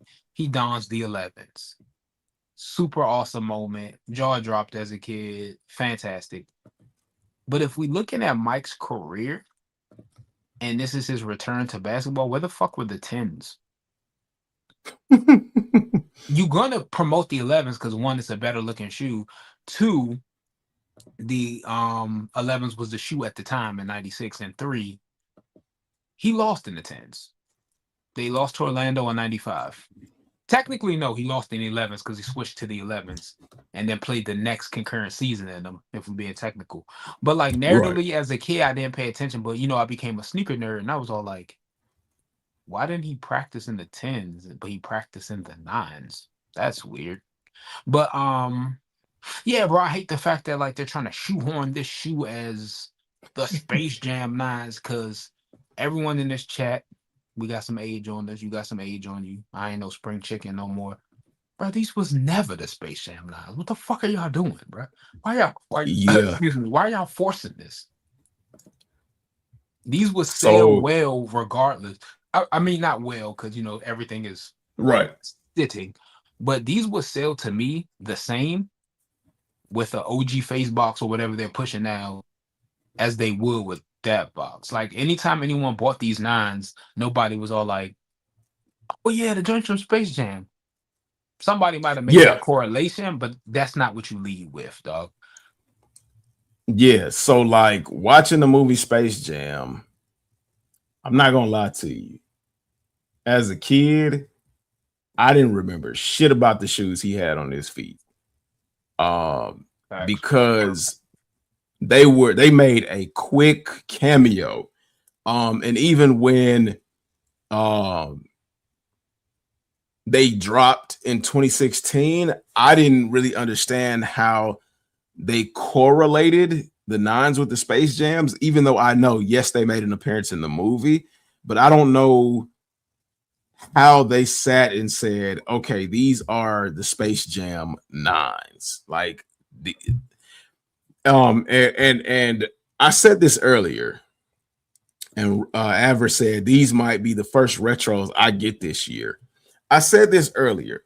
If you have these already, I can't justifiably in good conscience tell you all to go for the 2026 pair at $215 unless they do a limited run of these. These are going to be available on sale. Let's be honest, these are going to be available on sale. And agree 2026, 10 years later, and that's crazy to think. Like, these shoes have sat in a box for 10 years and I've never worn. That's crazy. That is crazy. But 10 years later, it's not the same as it was in 2016. Like the craze is not there. And then they're not going to do the same kind of rollout that they did in 2016. So you got these, which I think these dropped before the 11s. So you got these. And I mean, these are nice. These are nice, but I'm not a 9s fan, so I might be a little obtuse about these. But I still like them as a shoe in general. Otherwise, I wouldn't have bought them because the box is out there. I got to fix the box and repair the box a little bit. But I don't remember how much the price was for the 9s. But I know they weren't cheap. But they're not going to do stuff like this. And this box right here, and I'll show you all, they got the Toon Squad on the lid. They've got the Galaxy theme on the outside. And just to let you all know, apparently the Galaxy 11s have been canceled with the Galaxy print around the where the patent leather usually is. Apparently those have been canceled. So don't expect those. Cancel the green screens. Like what? I would see GS, PS doing well with the Galaxy one. Right. Like nobody wants that green screen 11, fam. And then they got the gem on the inside of the box lid for the 30th anniversary and all that. That's cool. That's cool. I like that. Presentation is power for me. I've said it from the beginning. I will always say it. But you won't get stuff like this. So during the release at Flight 23, which was like a side store to Foot Action, kind of like House of Hoops. They gave away these Space Jam pins. And at the time, you were only supposed to get one or the other. So I got this set of pins. Then I got the other Monster set of pins, which you weren't supposed to be able to get both. And then they gave away, where is it? They gave away this joint right here.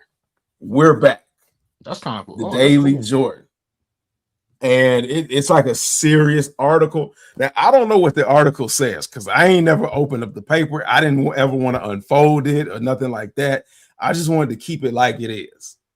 So, like, you were only supposed to either get the article and that was it along with the shoes, or you were supposed to get one set of pins with the shoes and that was it. But somehow, I guess because at that time I had bought so many pairs of Jordans back to back to back to back and was there for just like every single release and talked to the people, that they was just like, hey man, you can take everything. Yeah. So this right here, and this was just a rollout just for the 11s. You got this box. Now, I don't know how many of you all are familiar, but the Jordan 11s in this box are not the Space Jams. These are the Black Concord PEs. A lot of people don't know that, but yeah, these aren't the Space Jams, but they are in a really insane Space Jam themed box. And these were at what was the retail price for that? $220. So $220. And they want to, I guarantee you, they're not going to give you a third of this. They had the sleeve, then they had the 45 in this like shiny material on the lid, all that kind of good stuff. Then you open up the box, they had the Galaxy in a metallic kind of material on the top. You had the Galaxy theme.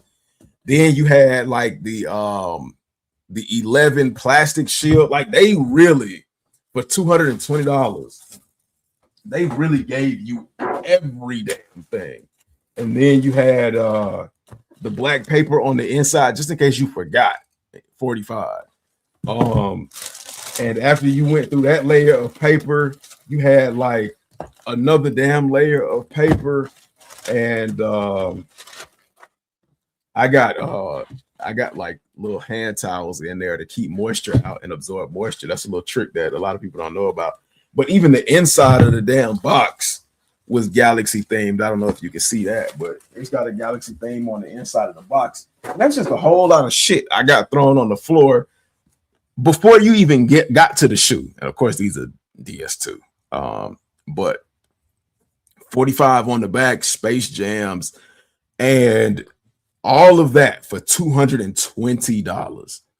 And you won't get a third of that now. And they wanted to charge you $250, $255 for that. And then they dropped it down to $230. To be honest, nah, fam. Like, if you gonna give me a third of what you gave me 10 years ago for $220, you need to knock that price down a whole lot. Like, at this point, those 11s should be like 180, 190 if I'm being nice. If I'm just saying that. Whatever.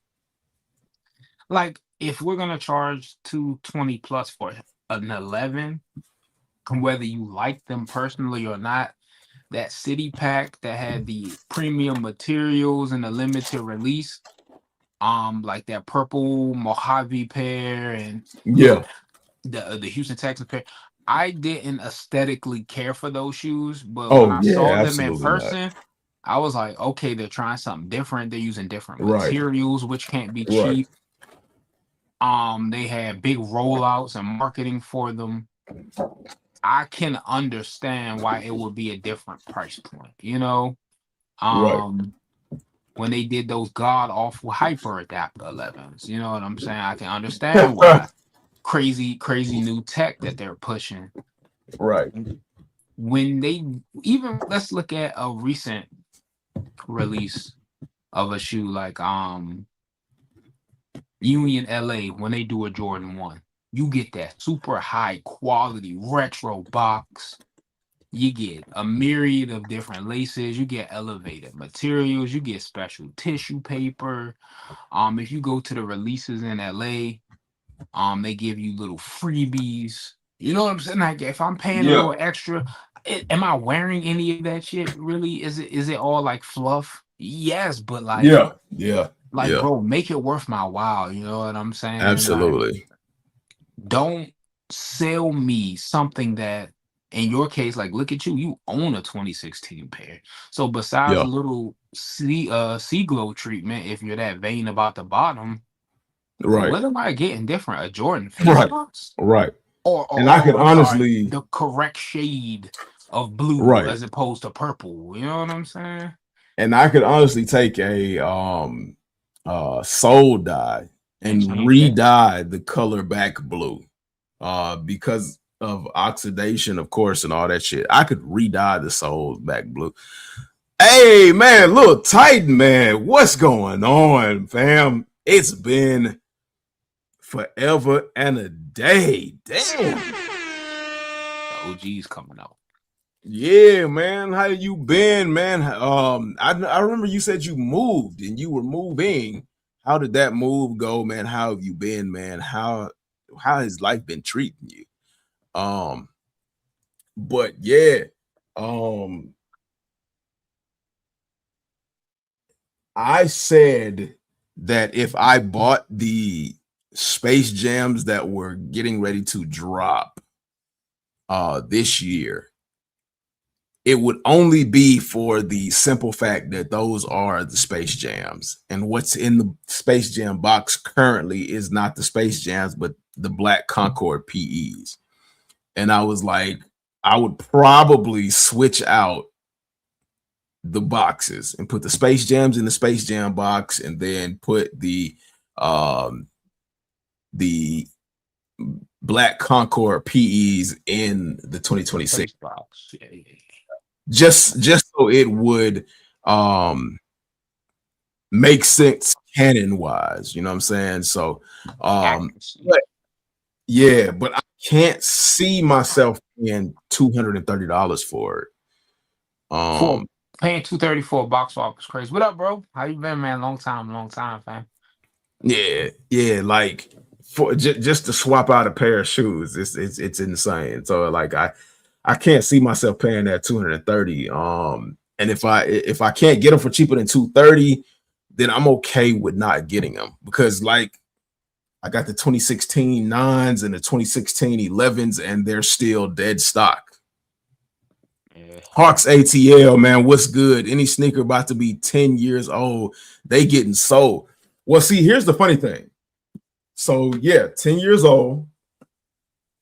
Jordan 9s, and I'm sorry, y'all. I've been saying this for forever and a day. Jordan 9s, I'll show you. I'll fold them up for you. No separation. Look, never been on my feet. I'll crease them up for you. No separation. It's not about the age. It's about how you store them. And I know the exact way. I have a lot of experience in storing them. As a matter of fact, I can show you. Let me see.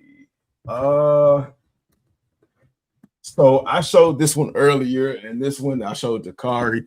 Now this one is a shoe 2004, and this was before I even knew about sneakers. It's just got that little bit of separation right there. No separation in there, but I know for sure if it's separated right there, then I just might as well just go ahead and fully separate the sole. Of course, the air unit is fogged up. I know how to clear that up. I did a video like almost 5 years ago on how to clear that air bubble up. But if I wanted to, honestly, I could put these shoes on feet right now and walk out the door, and they would be perfectly fine to walk in. They would just be hideous to look at. Just that bit of sole separation, but nothing on the inside. But like I said, I've been saying for forever and a day that I am going to drop a video on how to care for your shoes and have them last. When I showed the Space Jams, I showed another example of how to make your shoes last past that 10-year mark. Here's an example that hits close to home for a lot of people. Come on, open up. Don't be shy.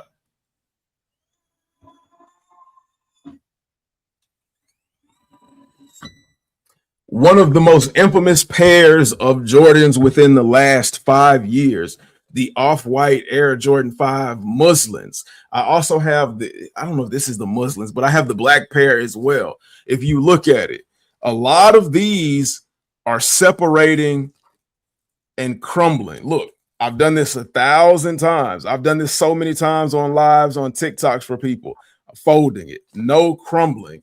And that's not because of age. That is because of how I store my shoes and take care of my shoes. Now, with that Off-White 5, if a lot of you don't know why that shoe is tearing up the way a lot of people on social media is showing it tear up, it is because Virgil purposefully went with a thinner midsole than the usual Jordan 5 midsole, which is causing them to crumble exponentially faster. But yeah, it's all in how you store your shoes. I've got tons of other examples of DS pairs of shoes that are not only 10 years old, but they're not fogged up and they're not crumbling. So you know, if you want to see that, if you want to see that, and you know, for me to show you that I am true to what I'm showing you, go ahead and hit that subscribe button, man. Support the family, man. We're trying to grow. I'm trying to be the opposite of a lot of content creators that, you know, tell y'all what y'all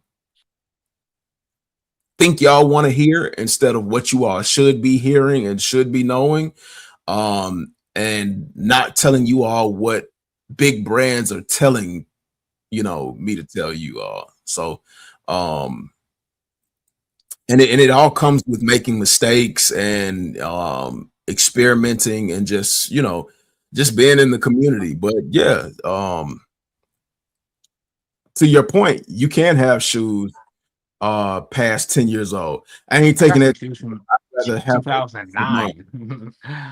yeah, And then absolutely, also, absolutely. if you're not gonna keep them dead stock, if you do wear them, a little light wear and put pressure on them, especially if it's got that polyurethane base, is gonna help when you decide to wear them again. Because if you keep them dead stock without the maintenance that you're talking about, and you Yeah, throw them on feet yeah, like you just got them, done. yeah. I just sold my 2016 DS Space Jam 11. Just give me the newer version, and I can understand that, man. I 100% respect that. There's nothing wrong with that. There's also certain shoes that you don't have to worry about that happening to, and Most of the times, like Jordan 1, since they're stitched, yeah, and they don't use that polyurethane compound for that cushioning yep, system, yep, the yep, airbag might go out, but yeah. that it's an airbag from the 85 era. Like, you wasn't feeling that for real anyway. Jordan 1s, you don't have to worry about that. What other type of shoes in the Jordan class? I think Twos. yeah. Oh yeah, you definitely have to worry about that with twos. I mean, you don't got to worry about a lot with twos. Right. What else? Threes have the polyurethane, fours do, fives do. Oh, fives can 3, 4, and 5s, man. Those are some of the most, especially since people covet those the most. Those are shoes that I always see horror stories in them. Yeah. I'm trying to think. Like, I don't remember the makeup of sixes. I think 6s have a polyurethane air sole too. yeah, sixes, sevens, eights. Yeah, 8s, man. 8s will crack terribly. But Yeah. Nines, they don't, even though they do have the polyurethane here, they don't tend to crack as fast or as bad. Tens. I don't remember. I never really see 10s messed up. Yeah. I just see 10s go through the aging process of the leather uppers. 11s is another one that you don't have to worry about the midsoles, but you have to worry about the air units. 10s, 11s, and 12, their biggest issue is separation. Yes. 12s, they separate at the Jordan logo. And that's where you when the Jordan logo starts to the rubber starts to come back from the Jordan logo, that's when like you just see it go. Because for whatever reason, like the heel of the Jordan logo, Jordan 12, even though it's a polyurethane, not a polyurethane, I think whatever, but even though it is a poly midsole in the back, it does not, for whatever reason, it does not crumble like you would see a 3, 4, or 5 crumble. 13s, you don't have that problem with 13s, of course. You have to worry about the air unit, and even the air unit, for whatever reason, in 13s don't go that fast. 14s, I've never seen a bad 14. Yeah, you just see like the back part of the rubber peel because these areas are so thin that the glue just naturally separates, and then you might see like the tail lights fog up or fall off or some crazy shit like that. And anything other than like 14s, people don't really pay attention to. Yeah. Lil Tiny said he missed us, man. We missed y'all too, fam. We missed y'all too. Glad you back. Glad you good. Boston for a year. Wow. 13's a door whack. Yeah, I've never Where is that at? My oldest kick is the Chutney 13 Lowe's 2017 version. Oh, so you have by sneaker standards, you have a old collection, but you know, I'm just trying to help people understand that 10 years does not need to be the kryptonite age of sneakers. It doesn't, because if you look at somebody like the Perfect Pair, for all intents and purposes, after everything has come out about some of the things in the Perfect Pairs collection, Perfect Pair has shoes from like 2000 like 4 or 2005 or something like that, maybe even a little bit older, and they still are wearable to this day. The shark teeth on the 14 start to wrinkle too. Yeah, they do wrinkle, but you know, the fix for the shark teeth is the same fix for the air unit. I mean, the cat's eye on the 13s, and is the same fix for like a Yeezy slide, which is a heat gun. You can put a heat gun to that, and it will fix all of the wrinkles in a 14. Another issue with Jordans in general, though, is knowing your foot type, because a lot of problems that people experience with Jordans is a lot of people don't know that they have a wide foot. Jordans, and I've said this in a video, unfortunately, Jordans are not made for people with wide feet. The only Jordans that you can get away with if you have a wide or a super wide foot, and I've done, you know, research on all this kind of stuff. This is only why I know this, and it sounds like nerdish, but if you have a wide or a super wide foot, the only Jordan that you could possibly comfortably get away with is a Jordan 5. That's why a lot of people say Jordans are uncomfortable. Yes, to a certain degree, but it's not that Jordans are uncomfortable, it's that they're not made for you, unfortunately. And that's what a lot of basketball shoes are. Basketball shoes are not made for people with wide feet. That's why people enjoy newer tech basketball shoes more than they enjoy the old stuff, because there was no consideration for people with wide feet back then in the early 60s, 70s, 80s, 90s, etc.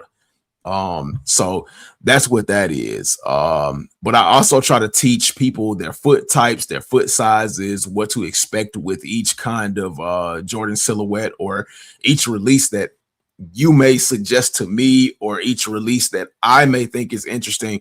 I try to understand all of that. I kind of push into like the sneaker foot doctor territory and stuff like that, and stuff like that. Jordan 2s, they do expand over time, but just because a shoe expands over time does not mean it's made for your foot type. If it's made for your foot type, it shouldn't take an extended period of time to conform to your foot.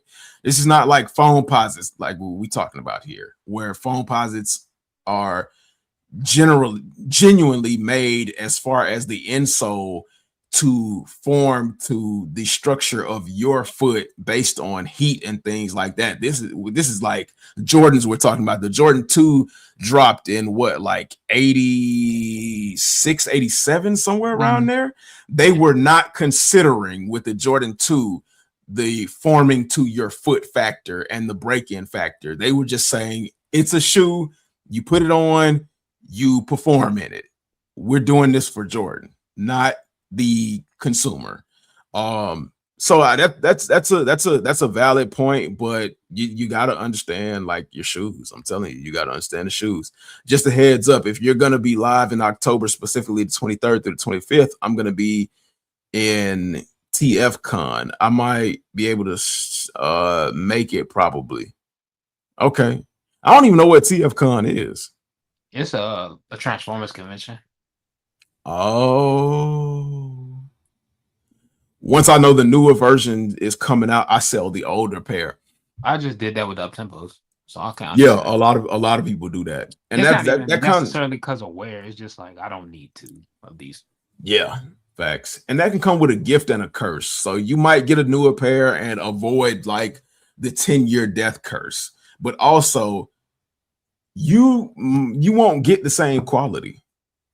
You might not end up getting the same quality, and then you end up pissed off and sitting there like a lot of people online saying, man, they need to bring it back to the 2015 pair, or man, they need to bring it back to this year's kind of pair when you already had that year. So now you got to wait another 5 to 10 years for them to do it and hope that they give you the quality that they gave you 15 or 20 years ago. But again, there's nothing wrong with that, man. I always advocate to people to do what's best for them. Always. 12s are durable. Oh, hell yeah. They tanks. Durable as hell. Yeah. 12s are the tanks of the Jordan silhouettes. Leather. Like I got a OG pair of 12s that's still wearable, and I'm just like, this is what we need. Not to sound like the average sneakerhead, like go back to the old days, but it's just like I didn't have 12s OGs because I was 4. So like getting a pair retroactively as an adult, I was like, yo, this is real leather. You had that translucent, semi-translucent bottom, the zoom pods, first full length zoom Jordan. You like, yo, this in the 90s was probably blowing people's mind, bro. It's a shame we get a fraction of that now. Like anytime a shoe claims a polyurethane plate, in my mind, I'm all like, this ain't real. This plastic, fool. I could be wrong. I can't prove it's not real polyurethane, but I'm just like, I just can't believe it is. Bro. You just feel in your spirit that it's not the same polyurethane. Yeah, bro. I'm just like, and no offense, not trying to be devil's advocate for a big brand. I will probably put the bare minimum of cushioning and tech in the Jordan Retro until they start doing Protros, because why? Why would I give you a full length zoom Strobel? You're not about to ball in these. I'm not about to put a real carbon plate foot shank in there because you don't need the torsional rigidity because your ass is driving a car or hanging out with the homies somewhere recreationally. It doesn't excuse the fact, because if you're going to give us the shoe in its true form, it's not my fault you wanted to make it a tech giant back in the 90s. But from a business perspective, if you could use a cheaper material and people still want to line up for it, they probably like, fuck it. Because most of us don't know what, if you didn't hoop or if you're not a sneaker nerd, you don't know what the hell is in the shoe. Here. Bro, you have no idea what the fuck I just said. It don't apply to nobody here. But, you know, Rose Anvil opened my mind when he broke down the Yeezy 700. Because in my mind, I was all like, we're paying $300 because Kanye name on it. But it had more boost The performance models, it had genuine leather and suede. I said, holy shit. But when now I got the mindset that all Yeezys built like that. But when he broke down Yeah. the more commercial ones, he was like, no, it's not all of them built the same. So you go, yeah, why give you the same quality of a $300 retail shoe for a shoe that's Right. $150? You're not Kanye. You're not jumping off the stage.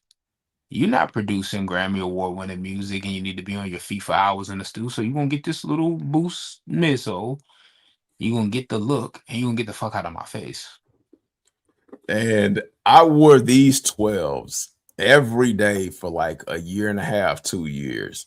And they don't even look like they look like I barely wore them. But if you look there, I'm gonna you be can see honest with you, bro.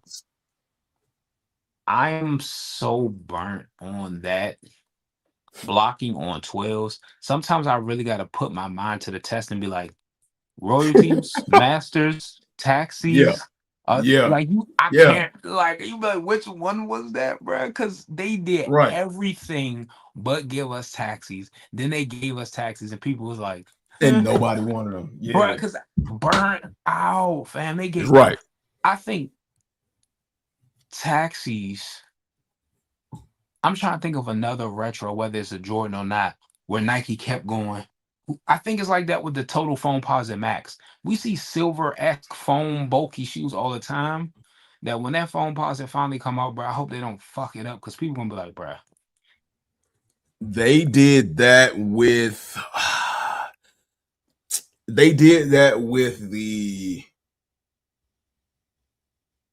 the Jordan 5s. They gave us every colorway imaginable, even colorways that we did not want before they gave us the silver and the black tongue fire red 5s, and before they gave us the grape 5s. So by the time any of those dropped, about grapes, they was like, I don't give a shit about that. And then they damn near did it for the Thunder 4s, because they gave us the Lightning 4s and they played around with Jordan brand and Nike in general just dangled a carrot in front of us and was like, we know you want it. We know you want it. How bad do you want it? And then by the time they gave us the carrot, we was like, man, fuck that carrot, man. I don't like this number. But Locks Not Dread said, did you guys notice a sizing difference in the cool gray 9s from the olive and powder blue 9s? I fit a 12 perfectly in those two, but the cool grays, I needed a 12 and a half. I don't own I'm sorry, bro. I may because it's the patent material on the cool grays that make them fit different. Yeah. So they got a different build. Yeah. The cool gray 9s did come off as more narrow than the other two, than the powder blues. A lot of people say that they fit weird. Yeah. And to Kari's point, it was more than likely the patent leather. But yeah, I did notice that. I did hear a lot of people saying that they had problems with it. But people have problems with 9s in general because the toe is so narrow. Where the teeth are on the side, a lot of people always talk about that just hits that pinky toe something serious. So you're not the only one out there, fam. I hope the Space Jams fit like the olive 9s and the powder blues. Well, if they fit anything like the 2016 Space Jams, if they fit anything like these, then if they just cut and paste what they did in 2016, yeah, you'll be fine. You'll be fine. You'll be absolutely fine to go true to size. Only kick I hoop in is Kobe 6s. Whoo, God bless your ankles, man. You better than me. Be honest with yourself. Would you actually buy the shoe if Kanye's name wasn't on it? I understand where you're coming from. I do, but I mean, are you really rocking these? You talking about wave runners? Yeah. My affinity for wave runners, I mean, I just actually got shouted out by Steven Smith. I went on a whole tirade on social media saying Kanye West didn't design shit. He gave a tip here and there, and he signed off on it. Steven Smith designed them Yeezys, and I'm a Steven Smith dude. Like, there's certain, to your point, certain shoes by Ye that I wouldn't wear because I don't like 350 V2s at all. Them joints suck to me. But like the Wave Runners, it was so serious with those. I got them. If people remember, the first Wave Runners were available on pre-order. So I dropped the pre-order, and at the time, I was getting clowned on because everybody was all like, them ugly, chunky, old ass nigga shoes. Them joints are awful. And then my homies was clowning me because we worked at Nike, and Nike got a very strict policy about rocking competitive brands. Now, in your free time, you can, but sanctioned events, work events, at work, don't even talk about it. Still got them shits. You know what I'm saying? Because I was like, bro, I like them. And then I don't be talking shit about people, but it was a couple people had to spend a block on them when they was paying aftermarket for them, press to get them, entering raffle after raffle. I was like, yeah, those ugly ass shoes definitely reared their ugly head. I got a pair of 950 boots right by the door. Like, those was my grail boots at the time because when those came out, Kanye and Adidas was asking $500-600 for them retail. I was able to get them in like a couple years ago when they ended their partnership and was selling them for like under retail. I got them for like 160 from Adidas on the flash sale. Like, certain people's names attachment do mean something. Because let's be honest, would Jordan sell without Jordan all the time? I don't think so. But certain designs just speak for itself. You know what I'm saying? Like, I think it's a stigma behind brand naming things. Cause like, forget a person name like Kanye. Think about a brand name. Would you buy Jordans if they wasn't Nike? Would you buy certain models if it wasn't like, if somebody dropped like, say, a Jordan 4 like design and it was Skechers? You getting it? You know. So I'm not gonna say the name don't play a part. But as far as the Yeezys, the 700s, the 500s, and some other models, yeah, I don't give a fuck if Kanye West's name on it or not. I like it. It was just a plus. And shout out to Ian, because I wasn't a huge fan of Wave Runners in the beginning, and I'm still not like the hugest fan of them, but I started to see the vision, and I'm also a big believer in, before you hate on something, try it at least once. Now I know there are just certain things out there that you just like, your beliefs and your constitution just tell you, fuck no, we not doing this shit. But every now and then, just break the mold and try some shit at least once, because I ended up buying these, and they DS, of course. Come on now, dog. Come on, man. But and I've got a couple of other DS pairs of shoes. I got a bunch of shoes that are still in shipping boxes that I don't even know what the hell is in the shipping boxes. But they're not DS to the point where I hadn't tried them on. And when I tried them on, these are insanely comfortable for a pair of shoes. Like 700s to Jordans, and like there is no comparison. And I understand that, like, they're period pieces. Like, Jordans are pieces from the late 80s to early 90s. So you're not going to get that amazing comfort feel. That's what comfort was back then. But like, these, for what they are, these ushered in a new level of comfort. So I can see the hype, and I don't think, and the materials. That was another thing that really got me. Oh my, like, Adidas was, or I don't know now, but Adidas was known for top quality materials, and they weren't hitting you over the head with them ridiculous ass prices. The premium suedes, the premium leathers. Now, are they as good as they could be? Like the sample pairs, absolutely fucking not. But they were still higher quality than what you would see on a lot of your favorite retros coming from Nike. And And these look good on feet, like you said about the Mind 001 slides. They look crazy in hand, but you let your pajama pants drape over the top, and they got it, bro. Fine, man. They look perfectly fine. They do what they supposed to do. Lil Tight said, man, how many Space Jams y'all getting? 0. Yeah, they got to be on sale, brother. Yeah, I'm not getting none. I got the 2016 9s and 2016 11s with all of the special gifts, wrappings, and stuff like that. That's a good point. I might get them as a gift for like my nephew or something. Yeah. But personal pair, like I said, I want a pair. I ain't gonna freak like I want a pair, but two, even with the price being lowered, I laughed about that shit too. Everyone's like, "Yeah, we won. We got them to lower the price," and I'm like, no. It's still more expensive than the last retro. So how? Right. Shit, we ain't win that hard.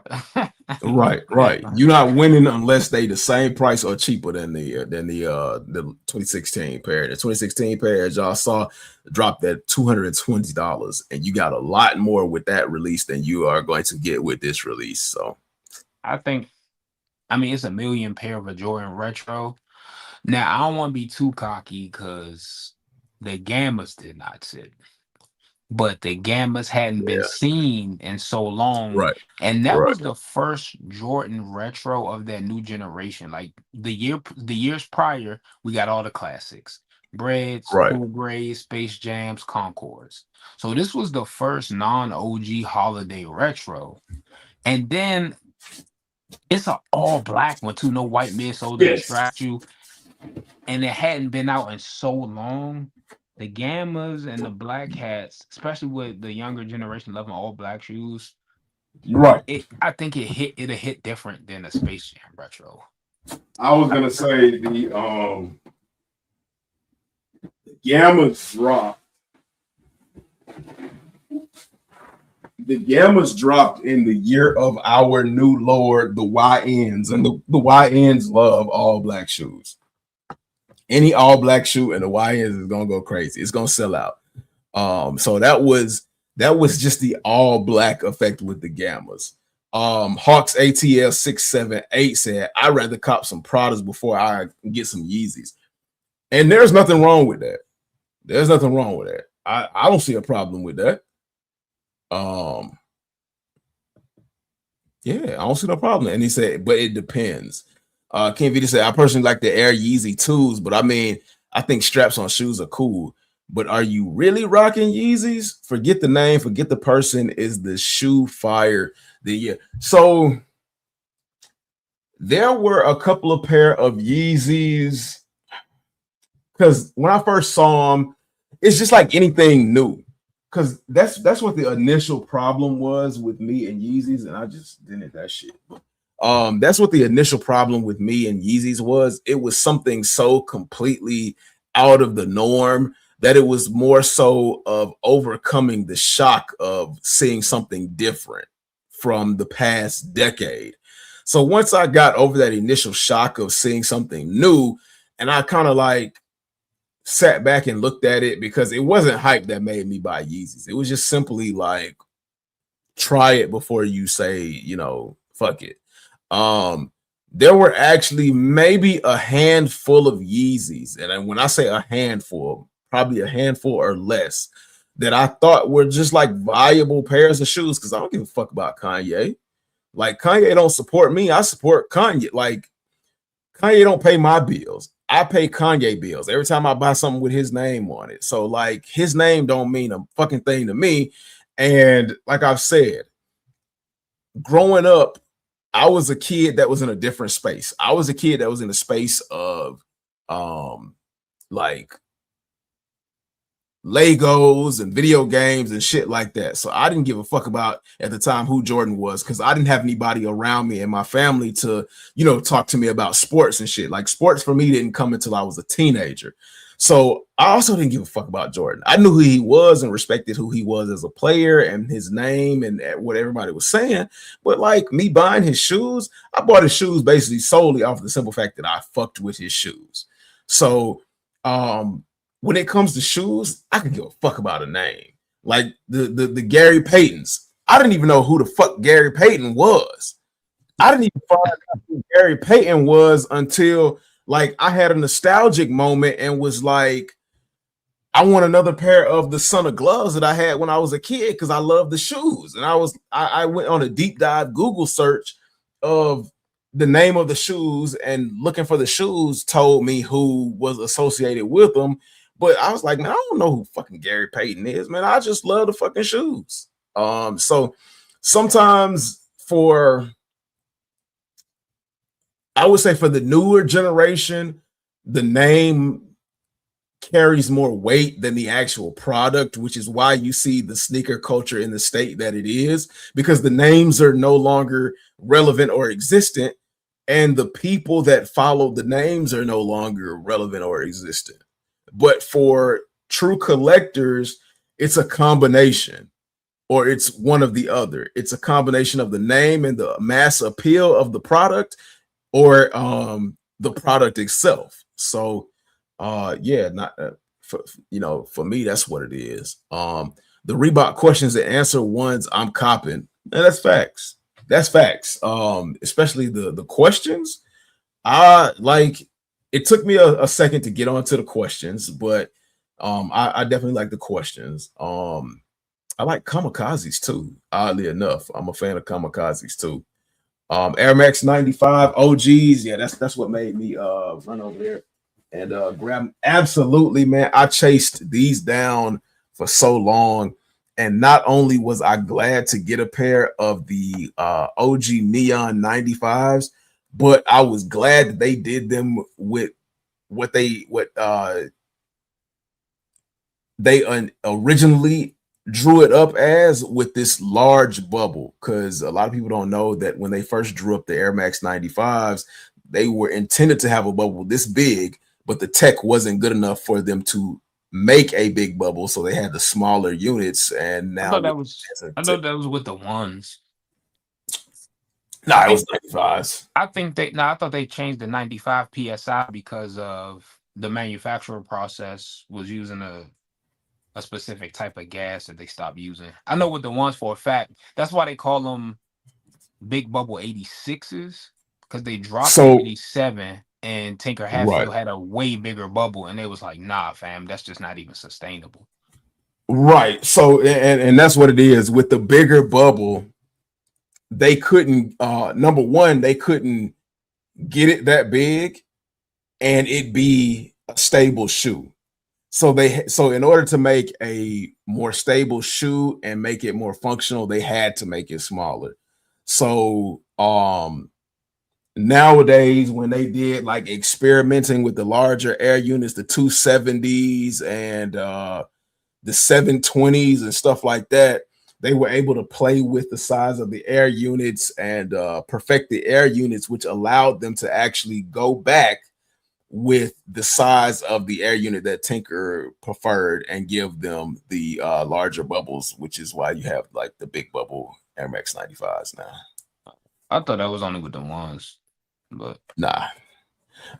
Cause I went down a deep rabbit hole on trying to find the 95 neons, getting pissed off with those like small limited releases in Tokyo and shit like that.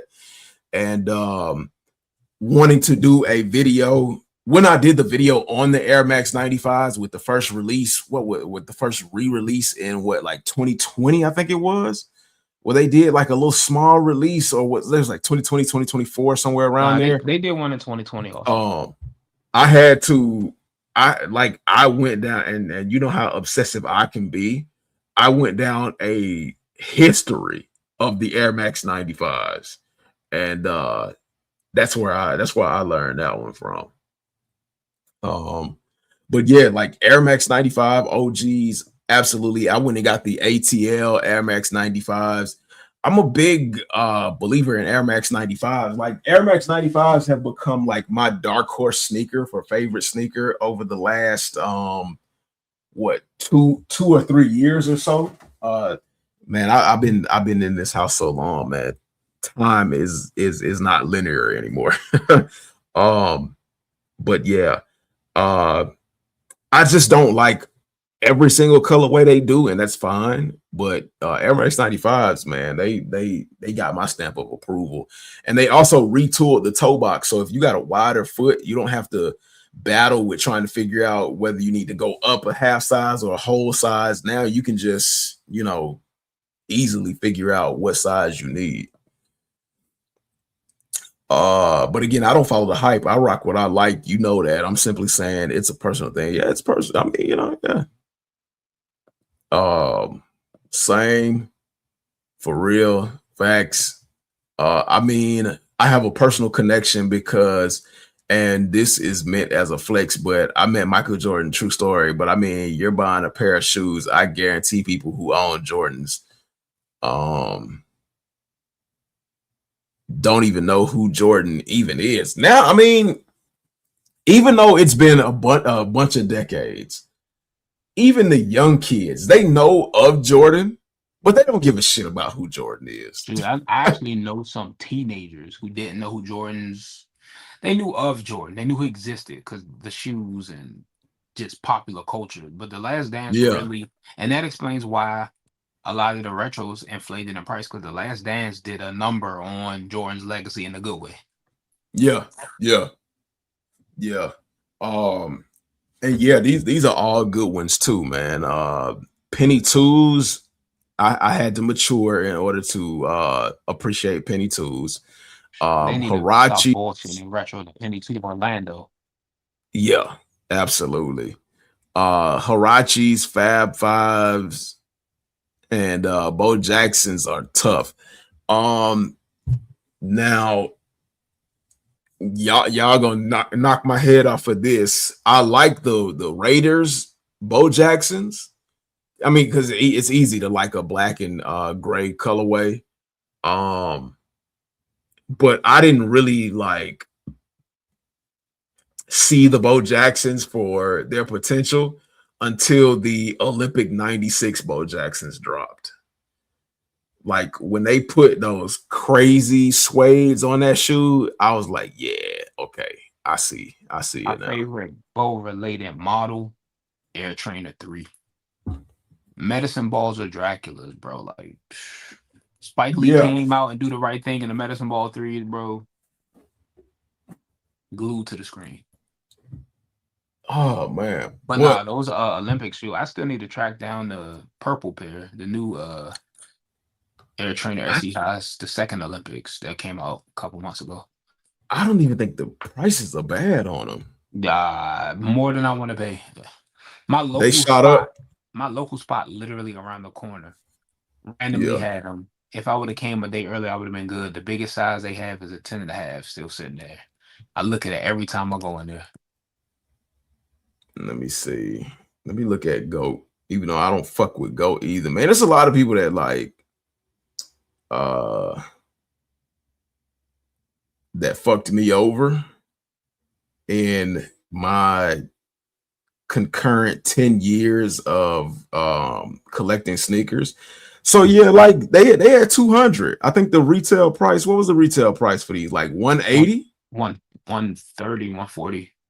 130? Okay. Like the last time I looked, I haven't looked on GOAT. Last time I saw a pair, they was trending around like 250, and I was just like, can't do that. I'm an 11 and a half. Yeah, so for 11 and a half, they 238. If they don't ever restock, I could probably fade that. And the last sale, what the top offer is 172, and the last sale was like 239. So I mean, that 172, that would have been a no-brainer. They would have been with me. So that sounds doable, man. That sounds doable. That's not bad. Because if you go longer. Yeah. I don't blame you. I absolutely would too. Because the last, like, if you look at that price compared to the green pair, like that green pair is insane. That green pair is off the table. Like I don't even look at that anymore. And I don't want to use pair because nobody took care of the suede and the translucent parts are starting to yellow. So I'm just like, yeah, it's a shoe that I'll admire from a distance. Hopefully, maybe in 2036, Nike do a retro, but I'm cool now owning it. I respect it forever. Because like so many people have worn their pairs, and there are basically few and far between of new pairs out there. So like in my size, a 10 or a 10 and a half, like a 10, they don't even have new pairs for 10s and 10s and a halves. Used 528, 604, 10 and a half, 736, 821. You out your fucking mind, man. You out your mind. That's designer shoe prices out of a department Right. store. We out of here, man. Like if I'm going to pay 821 in 2026 for a pair of shoes, I'm gonna take that 800 something dollars plus like the taxes that GOAT adds on it and all that, basically damn near $1,000. I'm gonna take that $1,000 and get me a car that I can ride around in and depend on for at least solidly 3 to 4 years, and take that $900 and put that down on the car note and shit like that. Yeah, we really looking at Christmas time. 2 pair for me, pair for my lady, pair for the kid, a pair for a family member I fuck with, and I'm probably still got money left over. I'm thinking about doubling up on this shoe, man. The only reason I'm showing it because you said the gloves, man. I'm thinking about doubling up on this. Yeah, my homeboy that hit me up about a pair at local Snipes. I was asleep at the time, so I missed it. He said he gonna go back tomorrow. Hopefully it's still there. I might beat him to the punch and go myself. What size shoe you were? At retail. 11 and a half. 11 and a half. If I see him at the store and you don't have them by then, I'll snatch them up because I'll be out this weekend. Yeah, I need them. Need them dying. Because I know like my local store, they still have them on the app. Or well, the last time I checked, they still had them on the app. Yeah, they keep restocking them. So if I don't get them in person, hopefully I catch one of them restocks. Speaking of shoes that drop, man, them Oreo 6s, man, them things is going stale. They didn't need to come out. And then so close to upcoming Carmines, I'm like, brother, like who? I'm not gonna say who asked for these. I'm gonna let them have it, man. Because I can't say who asked for these. Because while I was able to get a pair when they first came out, there's a lot of people new to the game. So I ain't gonna be an elitist. But I don't even think people who missed them was asking for them to come back. And see, that's how I feel at this point in time. If I say that they're unnecessary, I feel like I'm being an elitist. And I never wanted to be that type of collector. Certain shoes, I don't feel that way. Like when it's a surprise restock or something, or when it's like a butchered version. Like for example, y'all knew y'all was coming out with Royal Ones. Why did y'all do the reimagines? Same thing with the 4s. Y'all knew y'all was coming out with brand 4s. Now the brand 4s might get a pass because people like the leather better, but the time window is too close. That should came out 2 years ago, man. Yeah. I didn't even get a chance to miss it. Yeah. And you can get a test off pair of reimagines for pretty much retail. So I'm just like, what? And even though the Flints dropped in 2020, that's how I felt. That's how I feel about the Flint 13s. I feel that same way about the Carmine 6s. Like some of these shoes, I feel like they are dropping way too soon. I'm looking forward to Carmine's only because the production errors of the runoff of the red messed up the last release. Yeah. So if they do it with the new 6 shape that they introduced on the Salesman 6 without the color bleed, one, I'm here for it. 2, even if I wasn't, I can respect it more. Well, keep your fingers crossed because you know this is this Jordan brand we talking about. There are no guarantees. Yeah. But man, it is late. Oh man, I don't know if y'all remember the pop-up shops. I got the sneaker ATL pop-up shop pins and stuff like that. Back in the days, man, when the Nike sneakers app was new, like a baby. But it's getting late, man. I gotta get up and do adult things. I want to say thank you, absolutely thank you for coming through. It was a pleasure and giving your insight.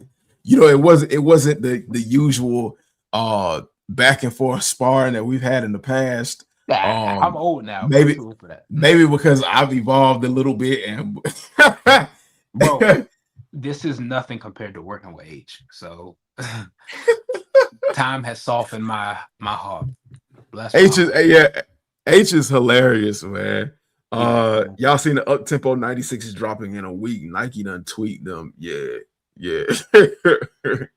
Yeah, I'll be talking about those too. I'll be talking about a lot of stuff coming up. And because of the time constraints, like I didn't get to show y'all half of the stuff that I was gonna show y'all, like the Easy 800s, the actual new Nike slides that we were talking about.